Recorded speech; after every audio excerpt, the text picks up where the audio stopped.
You just downloaded the show that was nominated Best Entertainment Podcast of 2013, only to be beaten by The Walking Dead.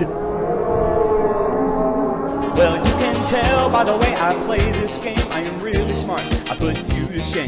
Tony's loud, who's out to lunch? I've been on the outs, but I played a hunch. Hey everybody, this is Survivor Talk with D&D. I'm Dwaine. And I'm David. And we're just two best friends talking about the show we love, Survivor. Tonight is a special edition of our show because our 3-hour podcast with Tony was not enough. It's a special edition roundtable, guests from all around the globe, including someone from the future, joining us to talk about Cagayan and a little bit about Blood vs. Water 2, and we're going to have a good old time. So, before I introduce our guests, though, let me just remind you that you help our podcast whenever you begin your Amazon shopping using our links. On our Facebook group, it's always the pinned link, and on our website, there's Amazon links everywhere. All right? And if you just want to support us in the other way, go to survivortalkwithdnd.com/support. Thank you very much. All right, so here we go. First of all, our first guest, he's the writer of Baker's Dozen, a frequent guest of our show, a Survivor wannabe, Andy Baker. I've never had such a nice intro being called a wannabe. There you go. Hey, that voice, Andy, is the voice that's played to people trying out to do commercials and told, do not use this voice when you're doing commercials. That is a story we are not telling tonight. So that is a unique voice only heard on Survivor Talk with D&D. That's our voice. Go ahead, Dwayne. Well, that at a radio station somewhere in Texas that brings it out for parties to make fun of the guy that tried out for auditions for. Anyway, hi Andy. How are you doing tonight, Andy? I'm doing well. It's funny. This is the first chance I've had to really sort of talk about the wrap-up. I mean, my column was a little brief, and so I've been really looking forward to this. Oh, wow. We are in for a long show if he's going to get it all out of his system tonight. Chapter 1. All right. Next, we have the writer from People Magazine and the one person who keeps me only 3 people away from everybody else in the world, Steve Helling. Hey, how are you guys? We're doing well, thank you, Steve. I'm glad to be here again. And actually, you're more like 2 away from everybody because I'm 1 away from everybody. That's right. Since I know Steve, I'm now only 1 away from every star in the world. It's true. It really is. It is, really. All right, next we have, who did not show, Michael Skupin. Yeah, he didn't show. Sorry, y'all. He had something else that had happened. So there's 1 hour cut off the show. Yeah. Now, who knows? Knowing Mike, he might just show up and then go, can y'all help me set this up? And we're going to be like, no, Mike, we're live. Sorry.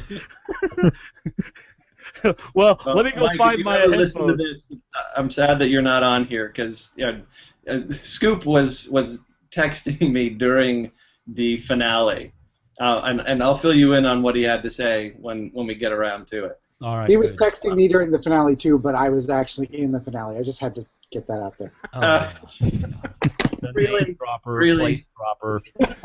At the rate Skupin's watching this season or last season, he'll get to this podcast halfway through Blood vs. Water 2. Yeah. So that's when he'll start listening. And he'll still see Skupin didn't like. Well, we'll get into all that later. Yeah. First, we have to get our next guest, who is coming to us from tomorrow, from the land of Australia, where they do not have the Outback Steakhouse. the ever so popular Survivor Oz himself, Ben Waterworth. Hello, hi. I'm so popular apparently that you can't even see me. So that's right. It's so popular. His webcam doesn't work. In the future, webcams don't work. They just stop. It's a thing that happens on the 5th of June, 2014. So get used to using webcams now because you won't be able to tomorrow. Yeah. Wow, this is our last video podcast. By logos. Yes. That's right. A giant logo. Yeah. Ben is the talking logo. I mean, Ben didn't even use his own face for his logo. So we don't even get the benefit of his face. We just get the Survivor Oz logo. I was going to use my face for the logo, but I thought I actually want people to tune in and read our stuff. So it would have ended up in the depths of the internet had you used my face. So it was a blessing. It was a blessing. Yes. So one by one, our cameras are going to start going out. throughout the night. Yes. Yeah. David wishes his camera would go out. David hates being live. I could be Catherine Zeta-Jones. How about Yeah, that? there you go. Steve, I'm surprised she's not at your house somewhere. Getting ready for an interview. I'm surprised, too. Yeah. Can we get her to replace Scoopin' at all? Yeah. Yeah. Aren't they doing Zorro 4 or something next? Yeah. Jeffra, you've got connections with Jeffra. Let's get her off her honeymoon and get her on the cam. We should. I talked to her today. So. Oh, yeah. I talked to David today. Yeah, not Just quite doing the same. some as name talking to dropping Jeffra. there. I'm Andy, who talking did to you talk to Garrett today? in 2 hours. Oh, there you go. Talking to Garrett. Well, we better get started then.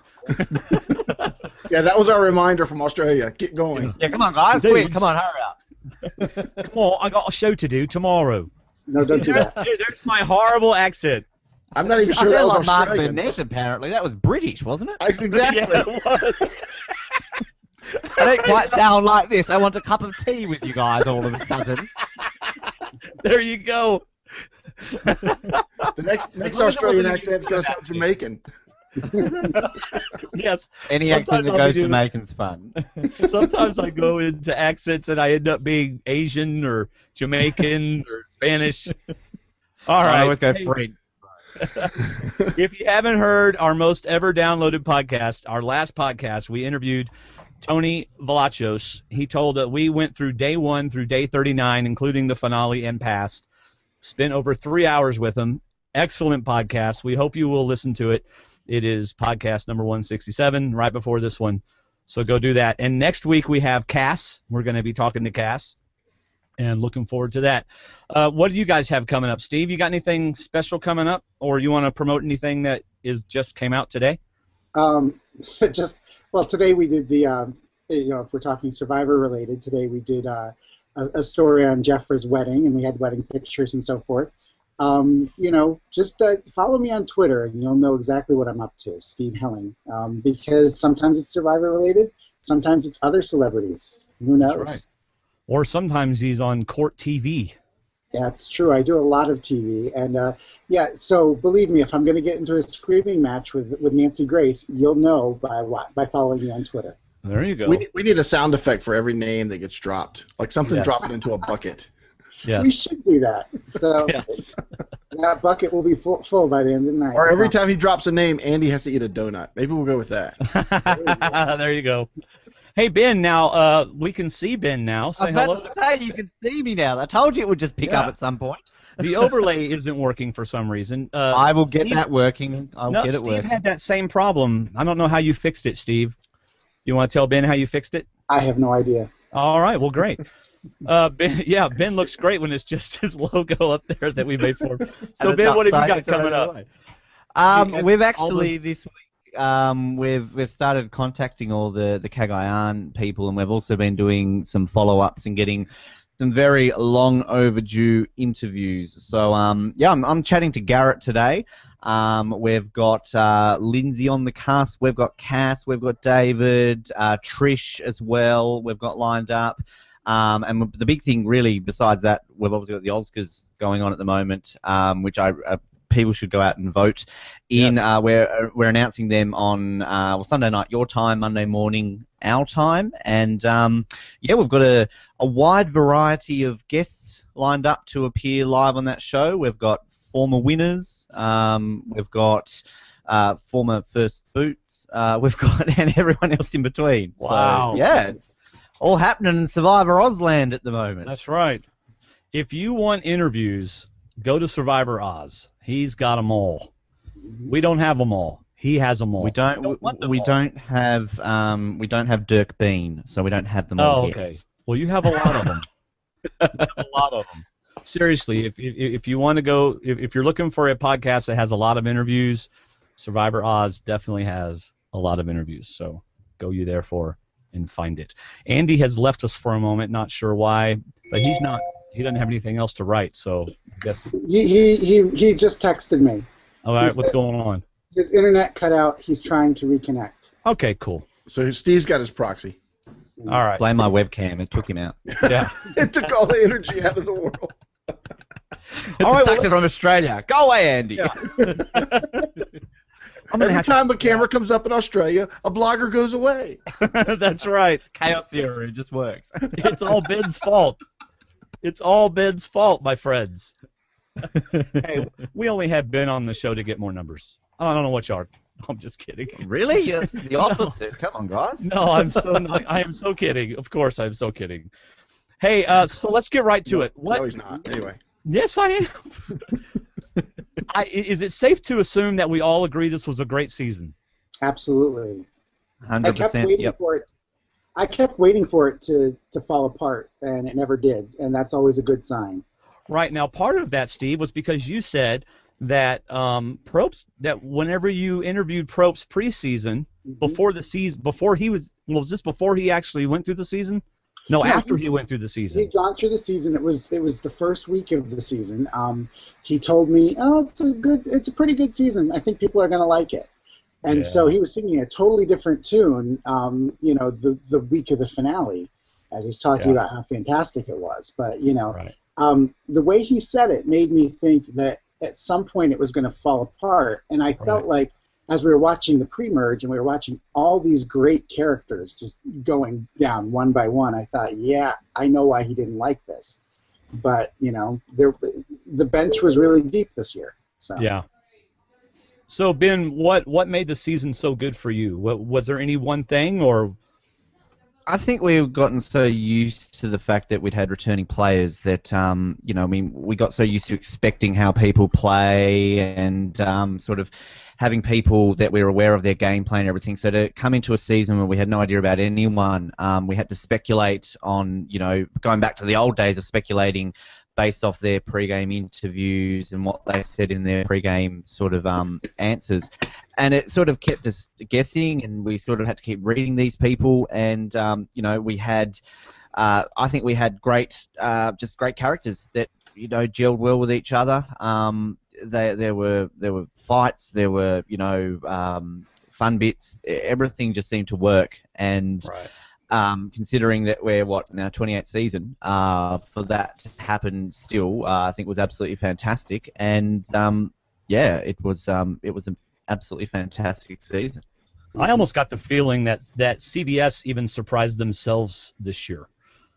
I mean, because it was so good. But let me ask you all this: do you think was it coincidence that they changed a lot of production people? They changed their music team, and they made all these changes before this season, and just coincidence they got this great cast, and it was a great season? Or do you think some of the editing helped in that? I think you just said it there when you gave CBS credit, in the sense that I think the editing was fantastic this year. Because there were several blind sides, and there were some that we saw. There were some, okay, it's going to be A or B. It's not going to be F. But at the same time, like Steve said, we kept seeing these big people go down. Like for me, it was Sarah and LJ when they left, and which you kind of saw Sarah's exit coming with her episode. She was kind of feeding herself, but LJ leaving, and then Tasha leaving, and it's like the only thing else that can go wrong is if Tony leaves. Because if Tony leaves, then Spencer's going to ride the wave to the end, and that's kind of going to fall flat on a flat inner tube. I actually think that the big characters that left before the merge really, both of the celebrities were gone before the merge.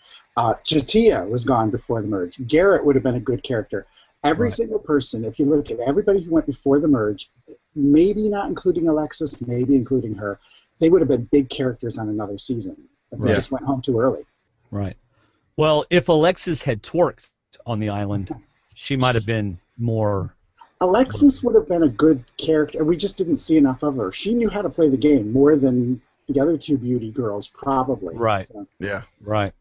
Well, it was a great season. Ben, your overlay looks great. Stop messing with it. I had to think. I thought it, on my end it was the other way around. So I think I just fixed it the right way. But it's supposed to be that way. Trust me, it looks great. Actually, I'm going to touch anything. Actually, it is backwards. Yeah, it's backwards. I thought it's backwards now. Okay, it was backwards for me before. All right, you need to do it the other way. How in the world did you even get it? But when people watch it tomorrow, it'll be the right way. Australians flipping things around here, man. I don't know what's going on. It's because it's tomorrow. That's the problem. Well, put it the other way. I'm getting there. All right, I'm just getting off of a kangaroo and hop to it. Right there. Oh. So, David, do you have some questions for anybody? I want to go specific. I want to ask, and this is one of those questions Steve didn't want to know about beforehand. I wanted to ask your favorite moments. I had a few, and I'll share mine real quick so y'all can think about yours, because I know you already have them in your mind. But what do you point? I don't know what you're pointing. I was letting Ben know his overlay looks great. Okay, but I guess I don't have to try to do it subliminally now. Because I'm also here. You're pointing at me, so I'm not sure. Just announced to everybody. But I always like getting compliments. Don't worry, I'm fine. My favorite moments were one when they said that Blood vs. Water was definitely new players at the reunion. That was one of my favorite moments because we're getting 2 seasons back to back of all new players. But 2 of my favorite moments, besides Tony the whole season, were Cass. When she won the Final Four challenge, coming back from basically they took the cameras off of her. She was out of the challenge. Jeff had already left the pier. He was coming up to the puzzle waiting for Spencer to finish it, and she came all the way back, inspired by her husband. She's talked about it and tweeted about it, and I just thought that was a great Survivor moment that we weren't expecting. But my favorite moment was probably her move at the Merged Tribal Council. The move that she did completely changed the game for 5 people and for 5 other people. It just flipped it on its head. Whether it was a good move or not is up to debate. However, it was just a great move for a season that was already good, and it just flipped the whole season on its head. And I just love that. It's not necessarily the great moves. It's just a big move. And to me, that's one thing that made this season so fun. Yeah. How about y'all? You know, my favorite, obviously, everybody's favorite move was that big Cass move, but actually the last vote wasn't my favorite part of that tribal council. It was the first Jeffra vote that was my favorite part of that tribal council. I actually stood up to watch the rest of the episode because it was that good. And you know, it's been a long time, probably since, I don't know, China, maybe even Pearl Islands, that I really haven't had any clue what was going to happen, and that I didn't feel like we were being, you know, sometimes they say, oh, is it going to be A or B, and you know what it's going to be. Right. But, you know, most of them were a surprise for me. So. Yeah.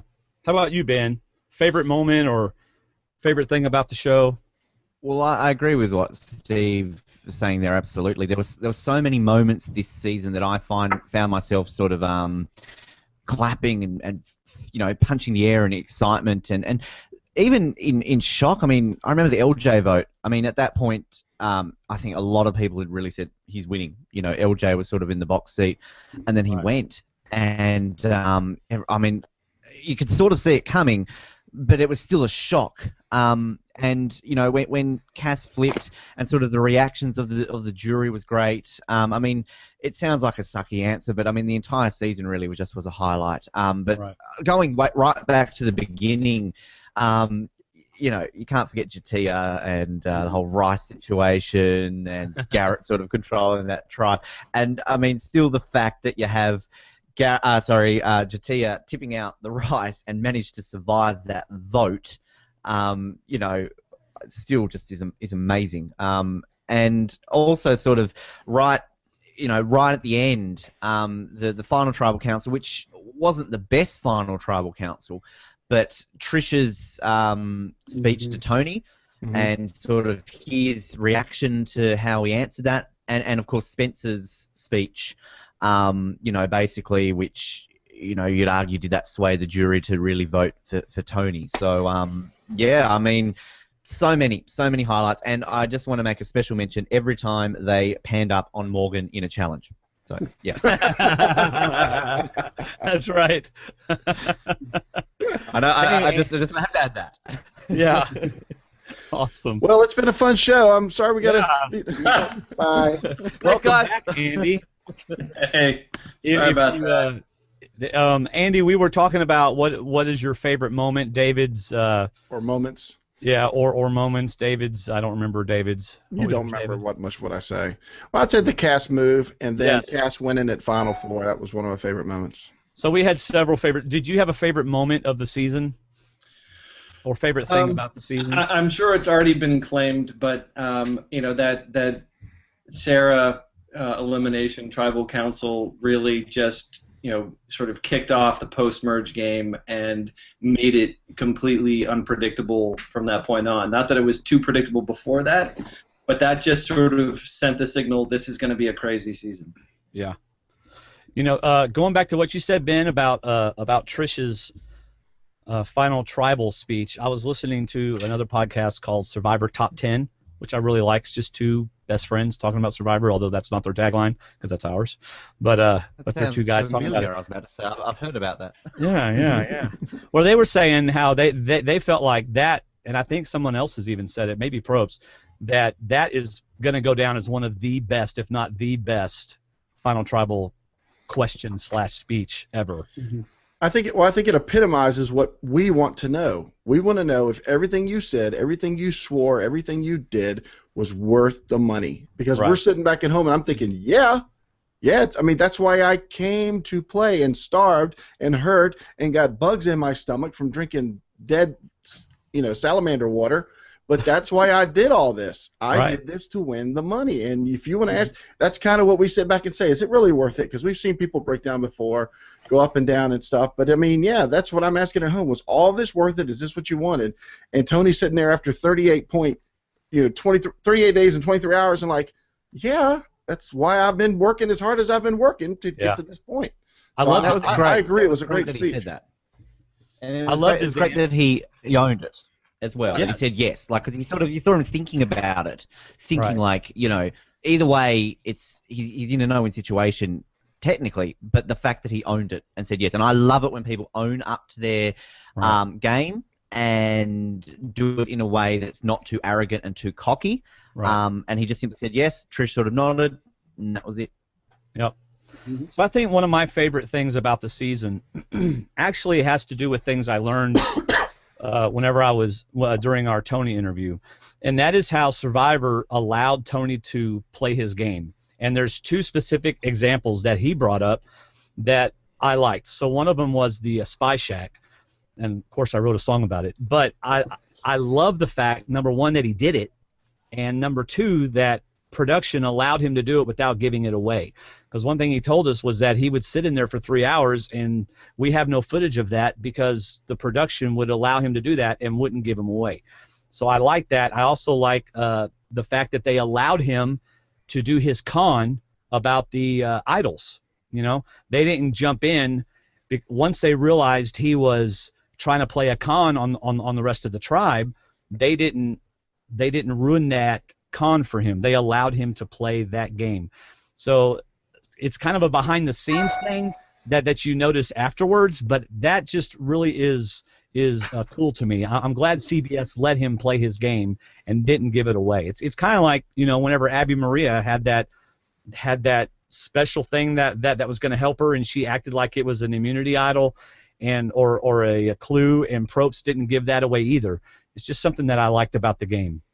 It was speculated. I know when we were talking about that we were wondering why it wasn't mentioned, because usually it is mentioned, isn't it, that you have to play your idol now or you've only got to this certain point. So, I mean, it's sort of the way they did that,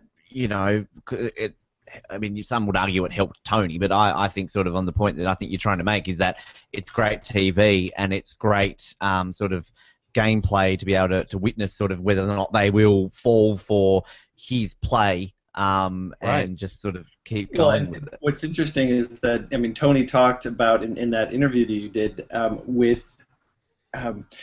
that he went into that tribal council and talked about it early to let Probst know, without saying it right out, don't rat me out.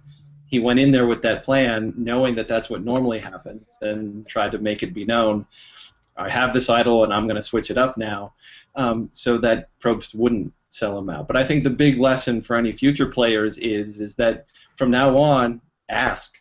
Yeah. Keep asking.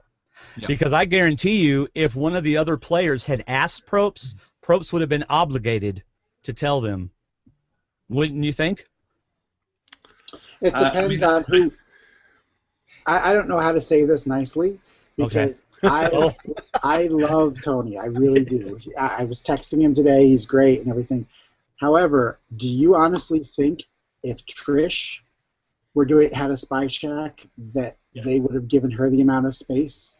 Do you honestly think if Cass, well, maybe Cass, but Trish is a great example of somebody who production doesn't really want to see you win. And I just would wonder whether they would have given Trish the same amount of latitude that they gave Tony. Yep. I don't think they would have. Yeah, well, well, put on that tinfoil hat. Get some mileage. Even someone like Cass, you get some mileage out of sort of exposing what she's doing. Mm-hmm. Yeah. Get some great, footage of her getting confronted by everybody. Mm-hmm. Yeah.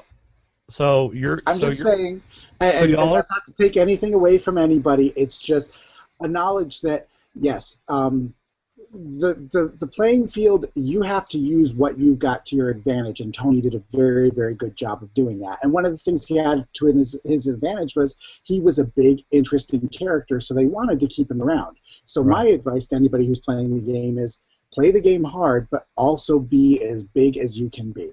Right. Tony is watching on YouTube. By the way, if you want to watch and leave comments, you can do it on YouTube. And Tony has left comments. Now, Tony, we can't read all of your comments, so... But here, big moves are weightless unless they positively benefit the person making the big move. By benefit, I mean getting the person one step closer to winning the game. How many times have we heard Tony say that postseason? A lot. Mm-hmm. A lot. Big moves help you win the I wonder game. who he's talking about. Yeah. Now we've covered the high points that we liked about the season, and what about, is there a low point that you thought the season had? And I'll go first because I always hate when someone quits. We got a little bit more information from Tony about what Lindsay was going through and what she was dealing with, and I think that she almost got medevaced earlier for being sick. But in the same sense, it actually covered the whole spectrum for Cagayan that we had a person leave the game. I mean, Cagayan had nearly everything, the super idol down to someone being just walking away from the game. But to me, as somebody that would like to play, to me that's still the low point of the season, that somebody would walk out of the game. Now, I haven't talked to Lindsay. I don't know all of her details of how she felt. But for me, that was probably even more so than the other idol that didn't really had a small effect, but not a great effect. But that was, for me, probably the low point of the season. Yeah, I mean, I agree. I can't stand quitters, but for me, just going into it, it's always about having high expectations for certain people, and then they don't deliver. And I really wanted to see, Garrett put all that prep in. I wanted to see him do better than he did, and seeing him fall apart completely and just sort of be whiny, it was just awful. Yeah, it's almost like Garrett was like the one everybody thought was going to do so great, and he like day 2, I wish I wasn't here. Very disappointing. Yeah. Yeah. Anybody else have a low point? I think my low point was, as I said before, all the big characters leaving, and we mentioned Garrett and so forth. I guess I felt like we didn't get to know a few people that I would have liked to know, and I'm using Alexis as an example. I even said this to Andy when it happened. I loved the fact that she cried when she was voted off because it wasn't that she cried because any particular person had hurt her feelings. It's just that she loved the game so much. And I feel like really the only things that we got to see from Alexis was her not knowing how chickens lay eggs. And so in retrospect, she was one of the ones that left that I felt like I didn't get to know that I wish I'd gotten to know. Some other people leave, you don't know them and you don't care. But I cared and I wanted to know more about her. Well, and Alexis in particular is somebody who I wrote about it for a few weeks in there. There was a lot of smoke there. You could tell that there was some fire to this girl, that she knew the game and was trying to make moves. And you hear the interviews with some of the players after the season's been over, and they talk about her that way. That she had to go because she was the threat. She knew the game, and so I agree, Steve. I mean, she kind of fascinates me, but I think it's one and done, and we'll never really know what. We'll never see her again, unfortunately. You don't think so? No. No. Too many big characters from this season. They can't. Yeah. We'll see Trish or Tasha or Cass way before we see her. Yeah, that's true. How about you, Ben? Did you have a low point? Not a whole lot. I mean, again, it sounds like just sort of a cop-out answer, but there's just seriously, I just love this season so much that there's very few. I think sort of you're saying about Garrett being someone who a lot of people picked to go far. to me, it was Jatia, who so many people thought was, this woman's going to go very deep. And it disappointed me to see her sort of be how she was. I love Jatia, and I think she was very entertaining, but not the smartest Survivor player we've ever had. And I actually picked even David to go. I think I picked him in my final 3. So wow. I started off very well. Yeah. You didn't win your fantasy pool. Yeah. Well, I mean, my pre-game pick was Jeremiah. I haven't so understood that's it mine. from anybody. Yes. But other than that, I mean, Lindsay, on Lindsay's quit, I mean, I sort of was disappointed for kind of the 2 stereotypes with like Lindsay kind of being what we call like the alternative chick, and also Cliff being sort of the pro athlete. I was kind of hoping that one of them could break this mold where the pro athlete doesn't generally do well, or the alternative chick doesn't generally do well. And again, that sort of happened. I mean, when it comes to quitters, I don't hate quitters. I try and always see the sympathetic side of a quitter. I mean, to me, it still surprises me that 28 seasons in, we haven't had more quitters than we've actually had. But, yeah, it's kind of, one thing maybe that disappointed me is that Cass got the hatred that she got, perhaps. I mean, I can understand it, but I also think she got far too much for the type of player and the older female stereotype. I don't know. That's a topic that I've want to raise, but yeah, maybe that as well. I think part of my disappointment for Lindsay was the fact that actually I had her in my final 3. I thought being the alternative person, she could deal with different people and get along with people. She was a small girl that people might want to help, but it just fell apart. But there's obviously more to it, because Tony told us about stuff that just about her being sick and just ready to go, and Trish not helping, and just all kinds of stuff to it. But it's, that was just, she was one of my picks. She owed you. Yes. She did. If you're on my fantasy team, you need to stick with it. Oh, David, do you have something else you want to, any Survivor questions that we got? I know someone sent us an email with a question. Do you have that? I will, if you want to talk about something else for a second. All right. Hey, let's go ahead. And we promised one of our listeners that we would call them and invite them into the show for a brief moment. She's going to pour us some tea, I think, although which she's not actually. Ben, you have no idea what's going on. But Is it Morgan? Yes. Actually, it's quite the opposite of Morgan, but that's another story. Nice intro. Very nice. You did not just say that. She would say it before I would say it. No, it's we're going to invite her in here. I'm going to invite her in and remind her to have any of her video going, to have it muted so that we don't hear ourselves from 5 seconds ago, and so she doesn't hear that joke I just made. But we're going to invite Kathy in and maybe ask her what her highlight and low point of the season was. This is going to be Kathy Trantham, and as soon as she receives the request... And we should note that the reason why she's coming in is that she introduced all of us. So yes, I wouldn't have known you guys. Yes, I was actually going to start off with that. Oh, sorry. No, it's all right. He was trying to drop another name. That's all. Yeah. Steve's trying to drop.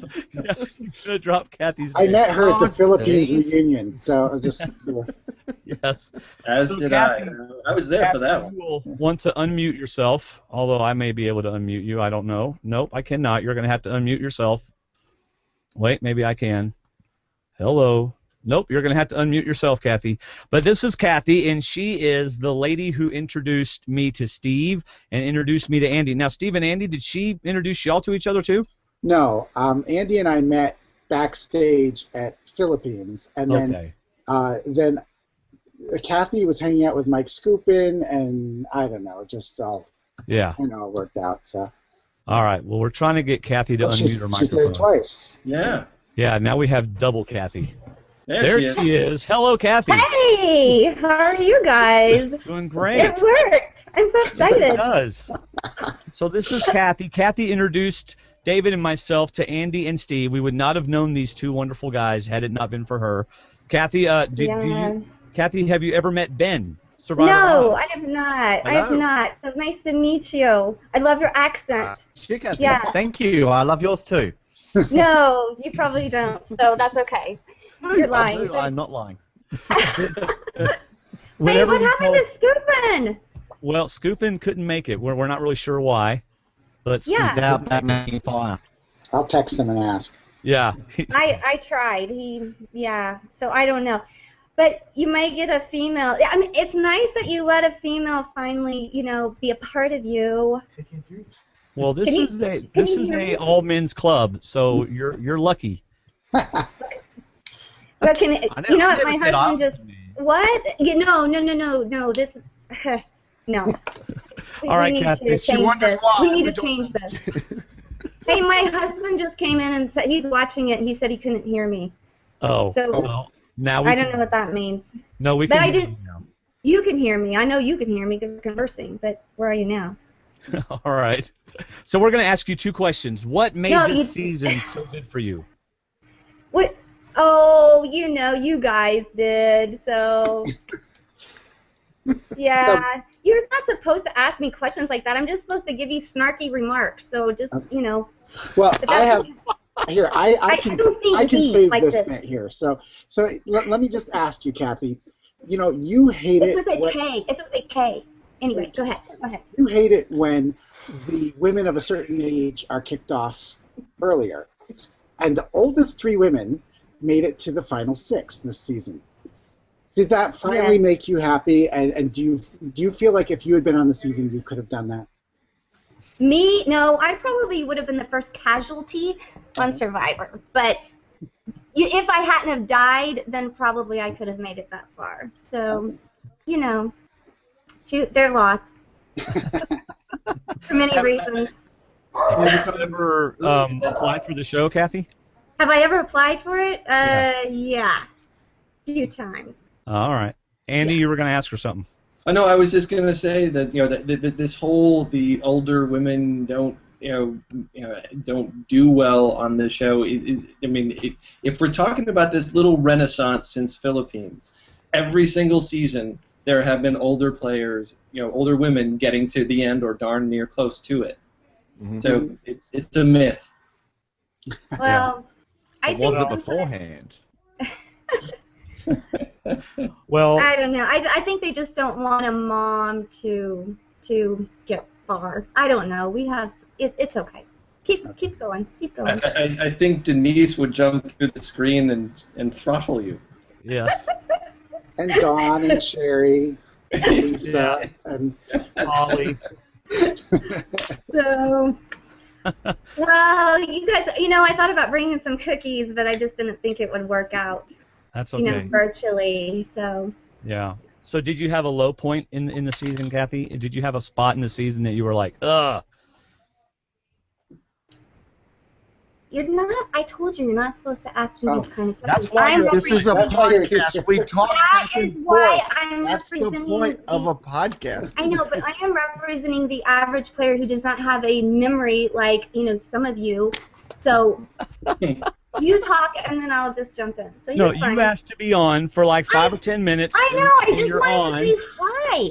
I just wanted to say hi well, and be a part of this. So, Okay. but one of us is missing. So I know everybody's just wondering who the heck I am. Yeah. It's Yeah, a Ben's secret. going, look, guys, I only have 2 hours. Yeah. Let's get this show on the I'm road. not going to be here very long. Don't worry, Ben. Don't worry. I'm not going to be here very Oh long. no, you're welcome to stay. I want you to stay now. I know. It brings a new energy, doesn't it? Yes, we Yes. need to have a female voice, not just Thank a you. sausage fest. Yeah. Oh, Ben, please. Of course, now we're all fighting. How does that work? well, does David have a question? I thought he had a question for us all. So Yes, David, ask the question.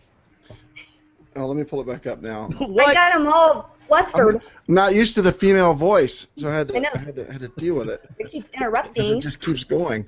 The question is, if it's from Jonathan, our friend Jonathan from Survivor Nation, if Survivor never started doing the seasons where they bring back returning players, would they have made it to season 28 and soon to be season 29?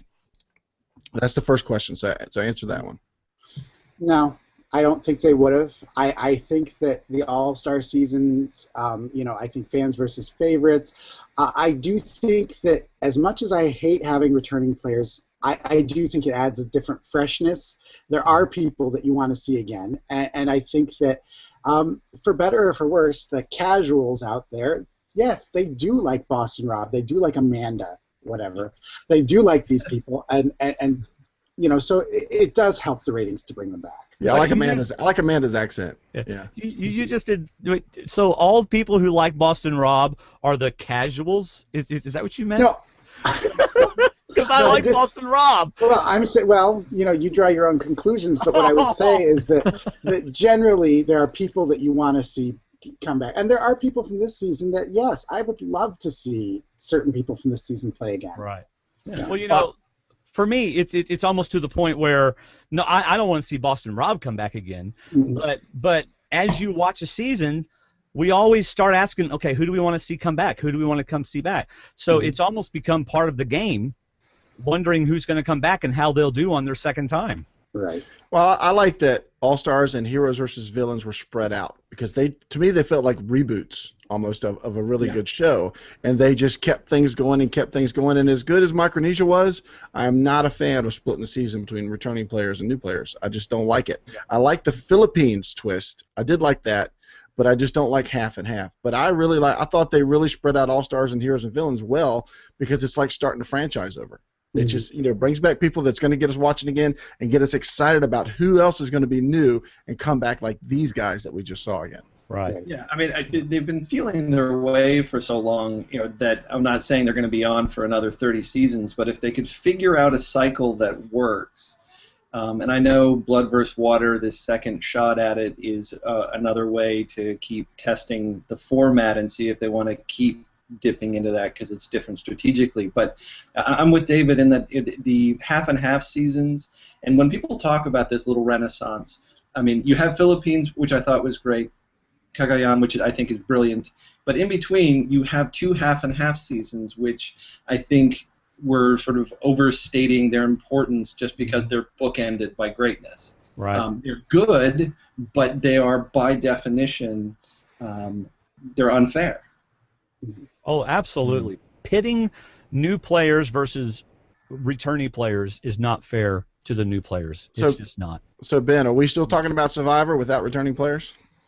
Yeah. I agree pretty much with everything that's just been said. I personally love all returning player seasons. I mean, Heroes Villains is easily one of the greatest seasons of all time, and no matter what people say, I stand by the fact that I think All Stars is the greatest season of all time. But mixing them up, yeah, I'm not a fan of that. Half and half's passable. I think Micronesia is a very overrated season. I agree. I so agree. Go ahead. Blood vs. Water, I think, was a great season. Caramoan was a terrible season.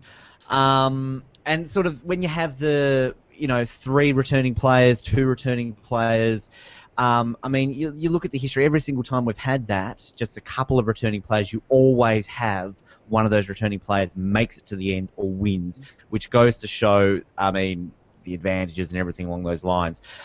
Whether or not it would have lasted this long without that, it probably wouldn't have. I mean, if we had made 28 seasons without having a returning player season, can you imagine the the massive fan excitement? If they said 30 is going to be the first time we've brought players back. I mean, that you'd have 29 seasons worth of players to get through that we'd never seen again. So it would be amazing, but I don't think it probably would have lasted as long as we have without a returning player season or 2. Yep. He goes on, is there a lack of new players wanting to play the game, or is it just the producers wishing to have returning players back so often? And do you find it annoying to continually bring back returning players? Thanks for the email, Jonathan, by the way. I don't think there's a lack of people who are trying out for Survivor. No, I don't either. Absolutely not. Yeah. Absolutely not. In fact, I'm surprised. If there was, just open it up to international people. I can tell you there's 199 other countries on planet Earth that love to play the US version of Survivor. So. Yeah. I guarantee you. I have something to say. Okay, go ahead. Oh, you're still here? Oh, cool. Okay. Yeah. Wasn't I a good listener, though, and I did not interrupt during any of that? What do you have to say? Speaking of returning, this is for you, Steve. Mm-hmm. Isn't that shirt returning from a previous podcast? Didn't you wear that? You know what? She wonders why we don't invite women on the show. Kathy, I fought for you to be on this show. I know you did. Yes, That it is probably Steve's is. go-to podcast shirt. Yeah. I really like it, but yeah. Well, it probably is. So. Okay. Oh, and also, I put makeup on before I came on here. Did Steve put makeup on, like he usually does before his other appearances? L'Oreal, because I'm worth it. All right, I got a quick. And then we have Ben. Can I jump in and answer that question about Yes. Yes. what was the question again? I don't know. And the squirrel, watch out. What the Lack shirt of new was? players or too many, wanting to Oh, bring- yes. Say that again. Are there too many? Is there a lack of people trying out for Survivor? Oh, heck no.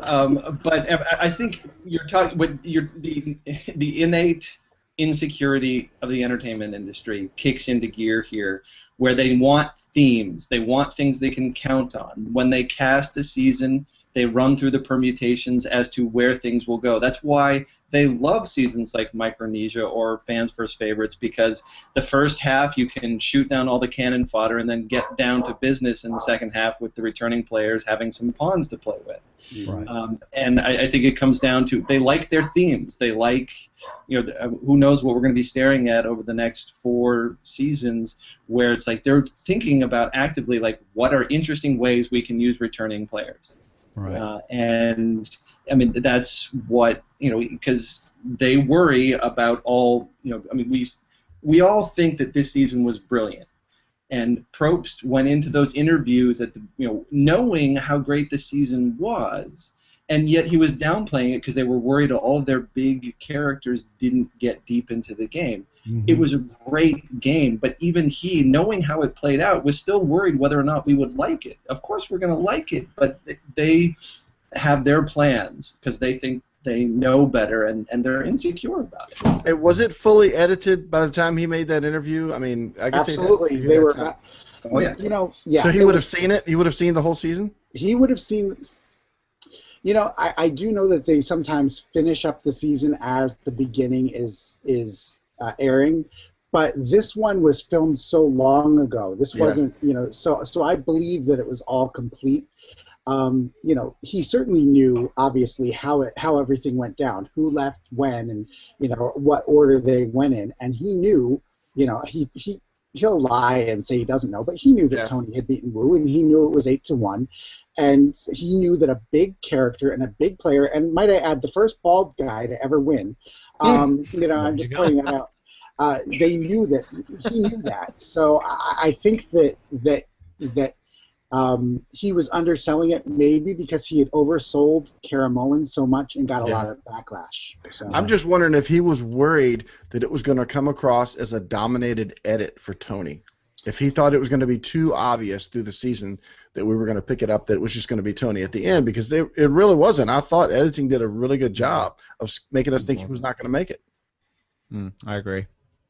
After the merge, it kind of became a little Tony-centric. Yeah. But before the merge, I predicted that Tony was going to be out right at the merge, just based on the editing, top 5 and everything. I thought, okay, they're setting him up for a fall. Yeah. So I actually thought when Sarah was voted out, I thought, how is this going to work that Tony gets? Because I thought maybe there was a shot that he was going to give away his idol and be gone. So. Well, not to go too far off topic, but since it was brought up, I agree with Ben that I think Micronesia was a little overrated. There were some great players, and there was one of the biggest bonehead moves in the history of Survivor.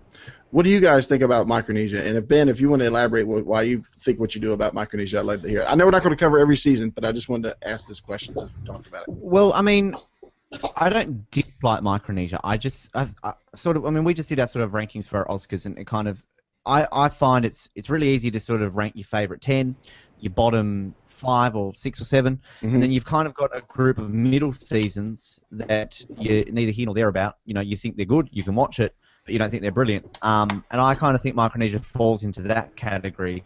It had entertaining people. It had those bonehead moves you said, and there's so many blindsides in a row. I mean, I just don't think, like, everyone talks about it being the greatest. I mean, Probst has even said it's the greatest season of all time. But I don't feel that it is as brilliant and these moments talked up. I mean, you look at heroes versus villains compared to Micronesia if you're talking about big moves and blind sides and personalities. As great as the new cast were in Micronesia, you had some real duds in there. You had some really stupid gameplay early on. And if you look at the new players, they got walked all over by the new players. And a lot of people say seasons like One World, Kim had an easy win. Thailand, Brian had an easy win. And I would argue that some of the players in One World in Thailand were better game players than the new players on Micronesia, who I think a lot of them were just useless. It was dominated by the new players, the returning players, which was great. But I just think it's a very overrated. It's not as brilliant as everyone thinks it is. I think you can tell the problems with Micronesia just by looking. Look at this. I have the DVD right here. Is it autographed too? Did you autograph it yourself since you interviewed everybody? But look who's I have on my the cases. Yeah, there you go. But look who's on the cover of this DVD. We have 5 returning players and Eric. We have people who were out before the merge. We have Amanda. We don't have. I mean, the bench wasn't deep on that one. On the DVD for Cagayan, we have Tony, we have Tasha, we have Spencer, we have just all these big characters who all made it to the end. Right. We just didn't have that in Micronesia. So there's no question. This to me, I put Cagayan in the top 5, maybe even in my top 3. So. Wow. Well, it made our final 5 for the Oscars, just to plug Survivor Oz. It's right now. You can vote for it as the greatest season of all time. So that is already, I mean, it's up against Micronesia, Heroes, Villains, Pearl Islands, and Blood vs. Water. So it's definitely already, I think, and people call that recency bias, but I agree with you, Steve. I put it at number 8. But I know a lot of people put it in their top 3. A few of our Ozlets put it at number 1. So there you go. Yeah. Well, I just love when you have knowledgeable fans who end up on the show, and you get the characters out of the way, and they start pinging off of one another, these people who know what they're doing, and Spencer managed to pull off almost nothing, but he was trying, and he was trying. He knew where he was. He knew what his options were, and it's fascinating to watch. And when, not that they designed it this way, but, Probst was worried about it. But what ended up happening is the best thing that could have happened for the show, I think, strategically, is get all the characters out of the way, get interesting, real people who know what the hell they're doing, what the heck they're doing, and just let them go to work. And it ends up being incredibly entertaining. I'll tell you something about Spencer, then I'll let somebody else talk. When Spencer, I talked to him at the finale, on the red carpet, and we were going on and on about, was Luzon the worst tribe ever? And I said, no, it isn't. And he said, so who do you think was worse? And he said, do you think Oolong was worse? Do you think whoever, I don't even remember the name of the one in the bad one in Fiji. I always get confused whether it was Moto or the other one. He knew the tribe names. He knew the bad tribes. He knew this show, and he grew up watching this show, and it showed.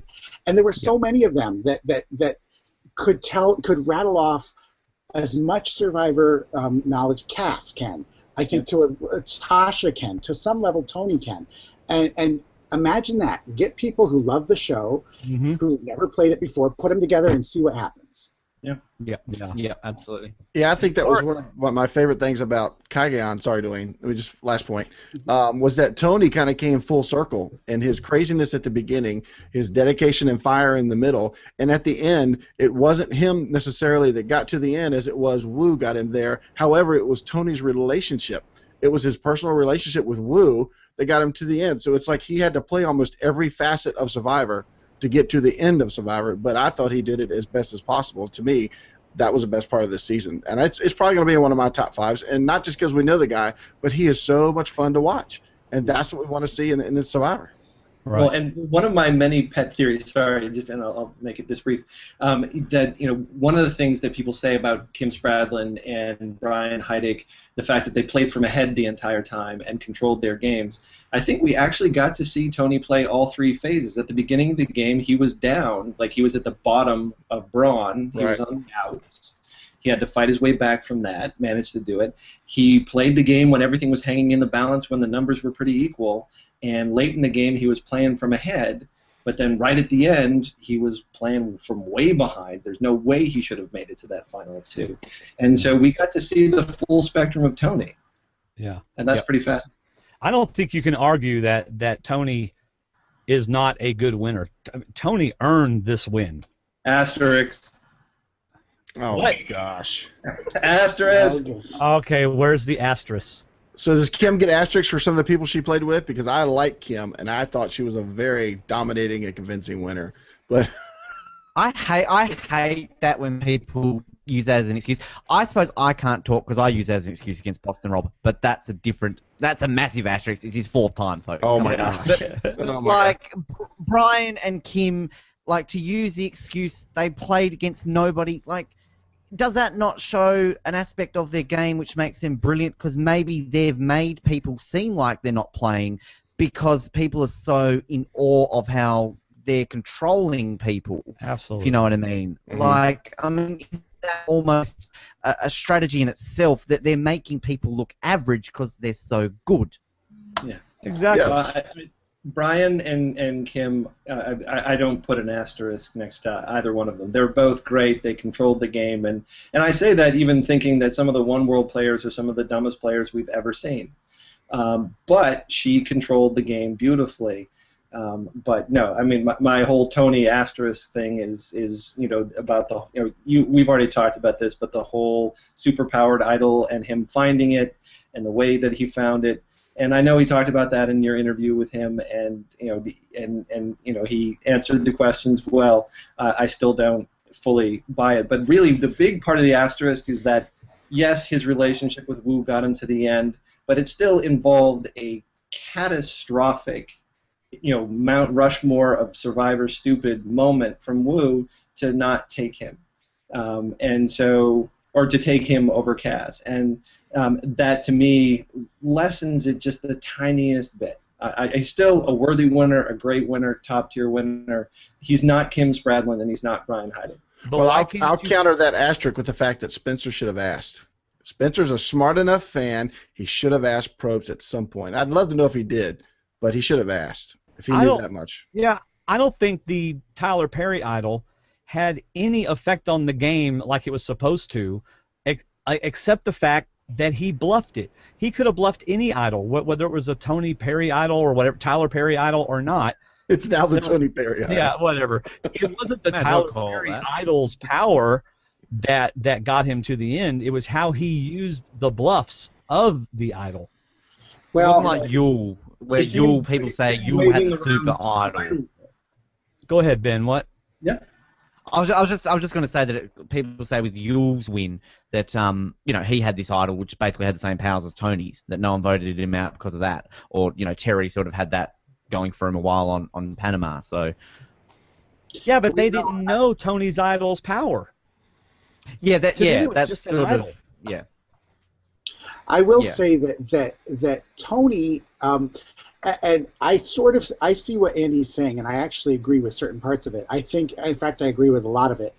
Tony found that idol, and what I would say is to anybody who's going to play Survivor in the future is that you need to make yourself a character that production likes. And I'm not saying that production pointed to the idol for Tony, anything like that, but what I am saying is that you are playing with more than just the 16, 18, 20 people that are on that island. You are playing against Jeff Probst, you are playing against production, you are playing against the whole show. And so it's sort of like when you go to a casino and you're playing against the casino. So, at blackjack, whether there's other people there, you're still playing against the casino. And Tony understood in some way that he was playing against the game, playing against the house.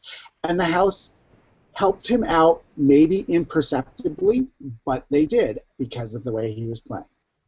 Yeah, absolutely agree. I love you, Tony. I just want to quickly jump listening. in. I just want to really quickly jump in and sort of say with that, and that's where I'm a fan of someone like Danny Boatwright's win, because Danny's openly admitted she held everything close to her chest. She didn't talk about her strategy even to producers because she knew that producers then would manipulate their questions in confessionals to sort of drop hints to other players. So she was smart enough to read into that. People call Danny a boring winner because we didn't see any of that, which I can understand. But if you listen to interviews with Danny, her explaining it, and I just think that is extremely intelligent, that somebody, sort of as you were saying, Steve, looks into that aspect. And you might even argue that Danny could have been the very first player or very first player successfully to do that. And, you know, I just think that that makes her win a whole lot better than people ever give her credit for. That's interesting. I'd never heard her say that before. Oh, yeah. Listen to her interview on Survivor Oz, and you can hear her talk about it. I don't have enough time in the day to listen to every single podcast you do, man. You do so many. Well, it was actually Johnny Fairplay brought that up to me, actually, when I interviewed him. I didn't know until Fairplay brought it up to me, because he didn't like Danny doing that. He said, like, his least favourite winner, or I think at the time it was undeserving winner, he said Danny, because he was like, nah, that's stupid, I don't like that. So I made sure to bring that up to her, and she sort of, it was one of these winner interviews where they really changed my perception of them because they go in the detail, kind of what you explained about Tony, when they go into behind-the-scenes aspects and really change your opinion of you. And the ones that really stand out to me was Danny and Earl. Earl's our longest interview, 2-hour interview, and that man, to me, just jumped so far up, just word for word explaining everything that he did. And when you get a winner doing that, particularly if maybe you didn't really understand or appreciate how they'd won, and it's not just through our show, it's through your show, through any winner's show that people do that, and sort of it just makes the experience on a rewatch a whole lot better, I feel. Right. Yeah, well, and I find it interesting. I mean, they've been playing these games with production. Rob Sesternino has talked about doing it, back in Amazon, where you realize that they are dropping hints and directing information to the other players, and so you start feeding them false information, so that they then ask questions of other players using that false information, and you can create, well, since it's this season, create chaos by bringing up potential drama between players where it didn't exist before, and then just watch it happen because production's going to help you out inadvertently. Right. That's a good point. I wonder if I was playing the game, I guess now I would, since y'all are bringing it up and helping me see it, if I would be thinking, okay, I'm going to say this because if I would include production as another player, it sounds like that's what you've got to do. You've got to include them as another player. You do, and I think people who don't do that, or people who think this is going to be just me against these other contestants, they forget that nobody has the power that production has. Right. And when I say imperceptibly, they could ask questions. I've spoken to so many players who say, they will ask questions like, do you think that idol's still out there? Where have you looked? Where haven't you looked? Really, maybe you should go look. And you can get a lot out of production. And so I think a savvy player, and I think Tony's a very savvy player, understands that. I don't know what production said to him, and I don't think it matters at this point, but I do think that you have to be somebody who production wants to see stay in the game. Yeah. If you're going to be, and I love her, I think she's great, but if you're going to be Jeffra, who's very pretty and very nice and sweetest woman you'll ever meet, maybe not the most dynamic television, then you're not going to get the same questions in your confessional, by the Audrina, the producer. You're not going to get the same questions. That's just the way it is. Yeah. All right. Well, then let's go back to Andy's other asterisk. Asterisk. Thank you. That's a hard word to say for me. You said that Woo's bonehead move gives him another one, given another asterisk. Mm-hmm. But why can't we give Tony some credit for getting Woo to make that move, for recognizing that about Woo and manipulating Woo so that to help Woo make that decision? Yeah, no, I do give him credit for that. I'm not saying, I'm saying it's a very small piece of the equation. I mean, he worked him over and he built on a relationship that he had established over 39 days. They've been together from the beginning. And so, give him all the credit in the world for working the angles he needed to work. But as Tony himself said in an interview, and as Woo himself said to to Cass, I would be incredibly stupid to take him. And when your win depends on somebody else doing something really dumb, it takes a little bit away from it. I mean, if he had won that last challenge, picked who he brought, and I'm ticking off Steve here. I mean, he's angry. Everybody's win depends on somebody else doing something stupid. Oh, let's throw this challenge. Let's do this. Let's do that.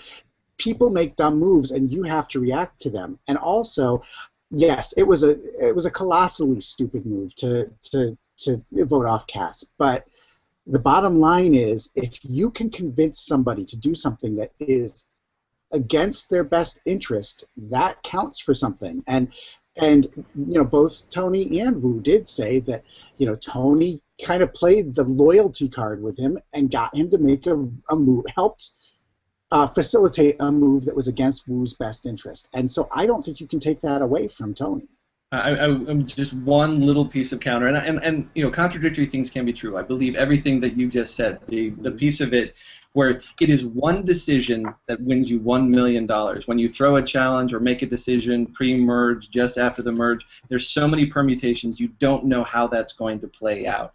This was a one name written on one piece of parchment, which is the difference between finishing in first and second, and Wu totally dropped the ball. But what you're saying, Andy, doesn't make any sense, because what you're saying is that anybody who loses if there's a final 2 situation and they lose the final 3 immunity challenge and they're still brought along, what you're saying is that that winner is nullified because the person should have taken somebody else. Well, I mean, you're talking about a very specific final 3 where you have as Spencer said, the biggest GOAT in Survivor history, and Tony, who has been running circles around you the entire time. Well, basically what you're saying is Tina needs an asterisk. You're saying Vesepia needs an asterisk. I'm going through them in my mind. You're saying all these people need an asterisk, and they don't. You're saying that Sandra in Pearl Islands. I'm not going to go through all 20-something seasons. No, I understand, but I'm just saying. I could. This was not one of the top 3 or 4 worst decisions ever in Survivor. It was a bad decision, but I don't think one of the top 3 or 4. I think what ranks it is the financial value behind this decision, because there are earlier decisions, that are different. But sure. That's just my point. If you think it's one of the top 3 or 4 worst decisions ever made, the fact that Tony needed that to happen makes it a slightly lesser that. The thing that I find interesting is that I know we saw at the reunion that when asked the question, had Wu taken Cass, everyone basically put their hand up and said, yeah, I would have voted for Wu to win. But I know in post-game interviews, Cass has said that she was told by people on the jury that she would have had at least a couple of votes and she would have had to fight for 1 or 2 more. And, in the heat of the moment, nobody had seen the edit and all that sort of stuff and everything that had happened. I mean, I am still a little bit skeptical whether or not Wu would have won in a landslide as much as people think. So that's why it was a dumb move. Absolutely, it was a dumb move that Wu made. But I don't think it's maybe as dumb as people say it is, because Tony, I'm sure, he was not exactly the best liked person the entire way. So you could always argue, well, Wu's thinking, well, hey, look, I'm coming up as a nice guy and he's going to come up as the non-nice guy. So, yeah, that would be my sort of only, thing to add to that little conversation. Hey. Yes, hey, Kathy. I am going Hi, to... Kathy. I know. See, I've been so good, and I'm just waiting for somebody to pause. But I'm going to bow out and bow to you, human survivor encyclopedias and masters, and let you all keep talking. But I have one more thing to say before I leave. Yes, please. As Steve is like, please follow me on Twitter. I need more followers. Yeah, right. I'm pathetic. So I think they should follow me instead of Steve. So I can talk more. You can do both. Yeah. Okay, yeah. So, Kathy, what is your Twitter handle? Oh, it's my name. It's really difficult. Kathy Trantham. Kathy. Thank you. Antham. There you go. Follow Kathy. So, please, no. Yeah, that make me happy. Yes. Thanks. Hey, thanks, guys. I appreciate it. Thanks. Bye-bye. Absolutely. Bye. Good seeing you, talking to you. Have fun. Yeah, I'll keep Kathy. listening. Thank you, Bye. Kathy. I want to just step in and say that I've made a list of the people that Andy says are not good winners. Richard Hatch, Oh, this was Tina awesome. Wesson, Ethan Zahn, Vesepia Towery, Sandra Diaz-Twine, Aris Buskauskas. Just put asterisks next to them. They all suck, according to me. Hey, I posed the question. Did any and of them Tony Vlachos. benefit from one of the biggest 3 boneheaded moves in the game's history? I'm just pointing out that all the people that you claim to love, you don't. It's the worst show ever. All the winners suck. Yeah, Andy finally gets on the show, and he's like, okay, nobody make a dumb move because I don't want my win to have an asterisk by it. I would sit in the I'm going audience to be and hold up an David asterisk. Simpson and be playing for day 39 on day 1. That's called a Samson, isn't it? Yeah. Yeah. Oh, man, this is fun. I'm having a blast. I feel like I was just in point counterpoint. That was pretty There good. you go. So, Yes. are there more questions? Oh, yeah, David, did anybody else ask any questions? I don't think so in the email. I'm not following YouTube, so you're going to have to check YouTube. Let me look. Let's see. So are we looking forward to Blood vs. Water? Or Oh, yeah, let's talk about that just a minute. Okay. I'm loving Blood versus Water. I am a little concerned, though, about Blood versus Water in that they had their 20 players, and as Dalton Ross has been every day giving us a little, a little crumb of what's going to happen because Probst is telling them, they've lost 2 players. So I was thinking this season of Blood versus Water was literally going to be blood relatives versus non-blood relationships. That's not possible now, is it? Am I wrong? I don't think it was going to be anyway. I think they were going to be split because the tribes, instead of being even gender, are now odd gender because of one male, one female leaving. Well, okay. I got that impression early on that they had split the pairs up. I really thought they were going to do blood relatives versus, and that was what was going to make it really cool to That'll me. be 'cause Blood that's vs. Water 3.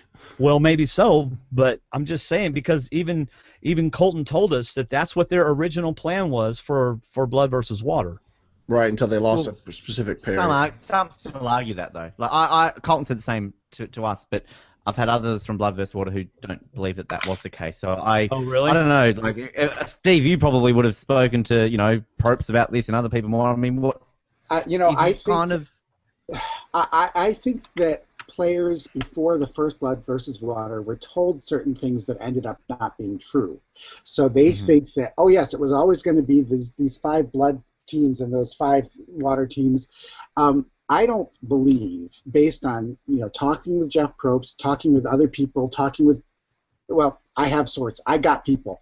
I don't believe that they ever thought that they were going to put these folks on the same tribe with their loved ones. That makes no sense. They may have told them that. They told Colton that to get him to sign on for the show. Yeah. Right. That wasn't what they were going to do, and I can't see them doing it this time because Blood versus Water was so good last time. Yeah. Okay. Yeah. Do you And that's think what that people the last hated time on around- that so much. Sorry, do you? No, go ahead. I was just going to say, when they announced Blood vs. Water and everyone was so critical about the twist, this is the death of Survivor and all that sort of stuff, that people assumed they were going to be playing with each other. And I, for one, thought, well, wouldn't it make more sense to have them not play on the same tribe, separate them into 2 tribes? Because I think that, and like it turned out, would make things more interesting. So I personally think it works better separating them because it creates more drama come a merge or a tribal swap. I did too because it put returning players against returning players. Instead of them using the new players as pawns or just getting them to do what they want, they made the returning players, the stronger players, play against each other. And I like that part of it. And do you think they misled them a little bit about what the dynamic would be to undercut what they already knew was going to happen with all of the pregame alliance stuff? It's like, go ahead and count on this being the dynamic. Go ahead and talk to each other on the phone. But on day 1, we're going to throw you a huge curveball, which might wreck some of your planning. Maybe, but I think the bottom line is that they were just learning as they went on this one, and because some of the things about Blood versus Water, and it was a great season, but some of the things failed. When you figure that near the end, most of the final three, there was nobody, none of them had any of their family past the merge. So so that kind of, I don't think it was as great of a season because of the way it shook out. So I don't know that they had a big master plan. I think they were just trying to see what would work. And I wonder, if part of what, them returning to Blood vs. Water again so quickly was they only really got to investigate the mother-daughter dynamic. Mm-hmm. And I think some of what we're going to see, and I'm kind of curious what they're going to end up doing with the Redemption Island dual area, if it's going to be something to continue to play with, exploring the relationships from twinnies to whatever else they've got for us. Not a mother-daughter. They saw that we've seen that play out. Now we need to see other kinds of pairings get deep into the game and really get tested. Well, now, but didn't Probst say that they're not doing Redemption Island? But they're going to. The place is still there. They designed it. They built it. They're using the arena, but for a different twist. Yeah. Oh. Yes. Is that because the two people pulled out, or is that just left over from season 22? I think it's because of what Andy wrote in our chat room within minutes of reading the article. I really do that they may have polled them and said, are you guys going to burn clues? Are you guys not going to step in for each other? Because you're going to kill the whole purpose of Redemption Island. You might have been joking when you wrote that, but I wonder how much of that could have actually come into play. Yeah, no, I think they genuinely don't want twists wasted. And they have to have asked that question. And if no one's going to swap, and no one is going to want the idle clues, then they had to find some other way to use that space, because other than the airing of grievances, it's not going to serve any dramatic purpose besides having them fight Redemption Island style. And so I've got my theories as to what they're going to do with that space, but it's going to be fascinating to speculate. What are your theories? Getting ready to fight me on this one, huh? Well, what they are. Well, this should be good because I thought that was the best part of Blood versus Water was Redemption Island. I enjoyed that part of that season. Maybe not the best, but I think it's the only season it worked. Exactly. I two things jump to mind as possibilities. One, what if tribes came there? We've seen things in the past where they've allowed people to mutiny, that kind of thing. What if you think you're on the outs? What if you think you're in danger? You can self-nominate to fight for an individual immunity, and go into this whatever because that space is so limited. They can't have big challenges in there. It's got to be one, 2 or 3 people. So if people want to self-nominate and battle over individual immunity to carry into tribal council, that's one thing they could do. Another one, what if tribal immunity is going to come down to an individual for each tribe hopping in there and doing it, so they have to nominate or self-nominate, pick someone to battle on behalf of the tribe, and they have to incentivize it somehow, but it's something like that. I think Andy was ready for that question because he's got a little list to the right that he was checking out. Well, I wrote down a couple of notes. I looked at your notes. Like, I know Steve's going to ask me that question. Yes. By the way, I just want to apologize to those of you who are watching. You keep seeing me over here typing.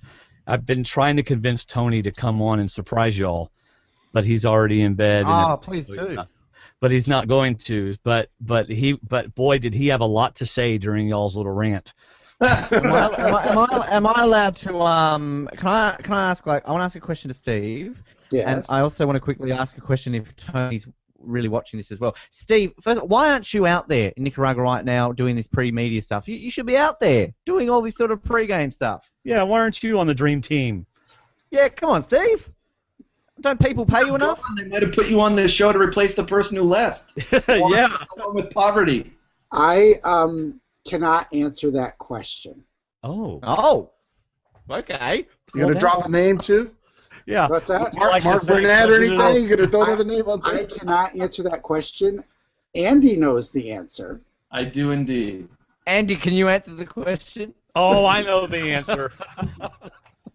I think I know the answer too. Wow. So we're just going to leave it alone.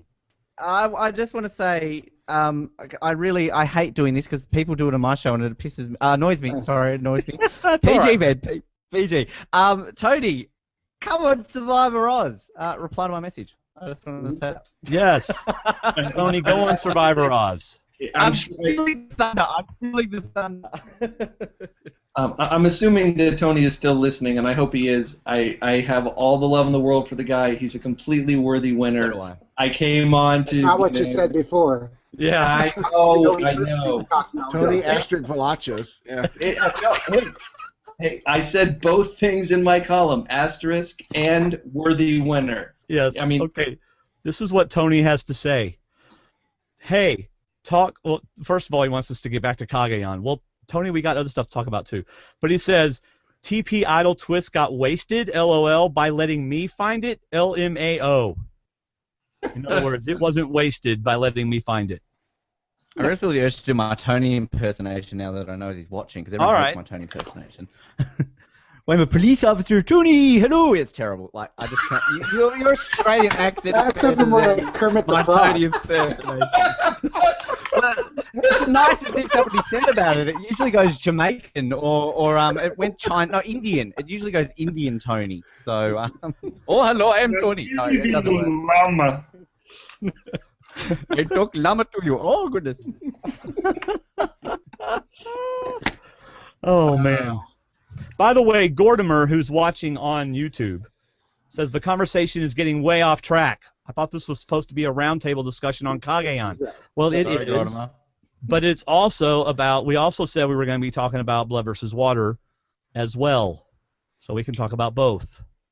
We can go back to Cagayan. Yeah, there's a lot to talk about with Cagayan. Sure. So Man. ask a question or else I will.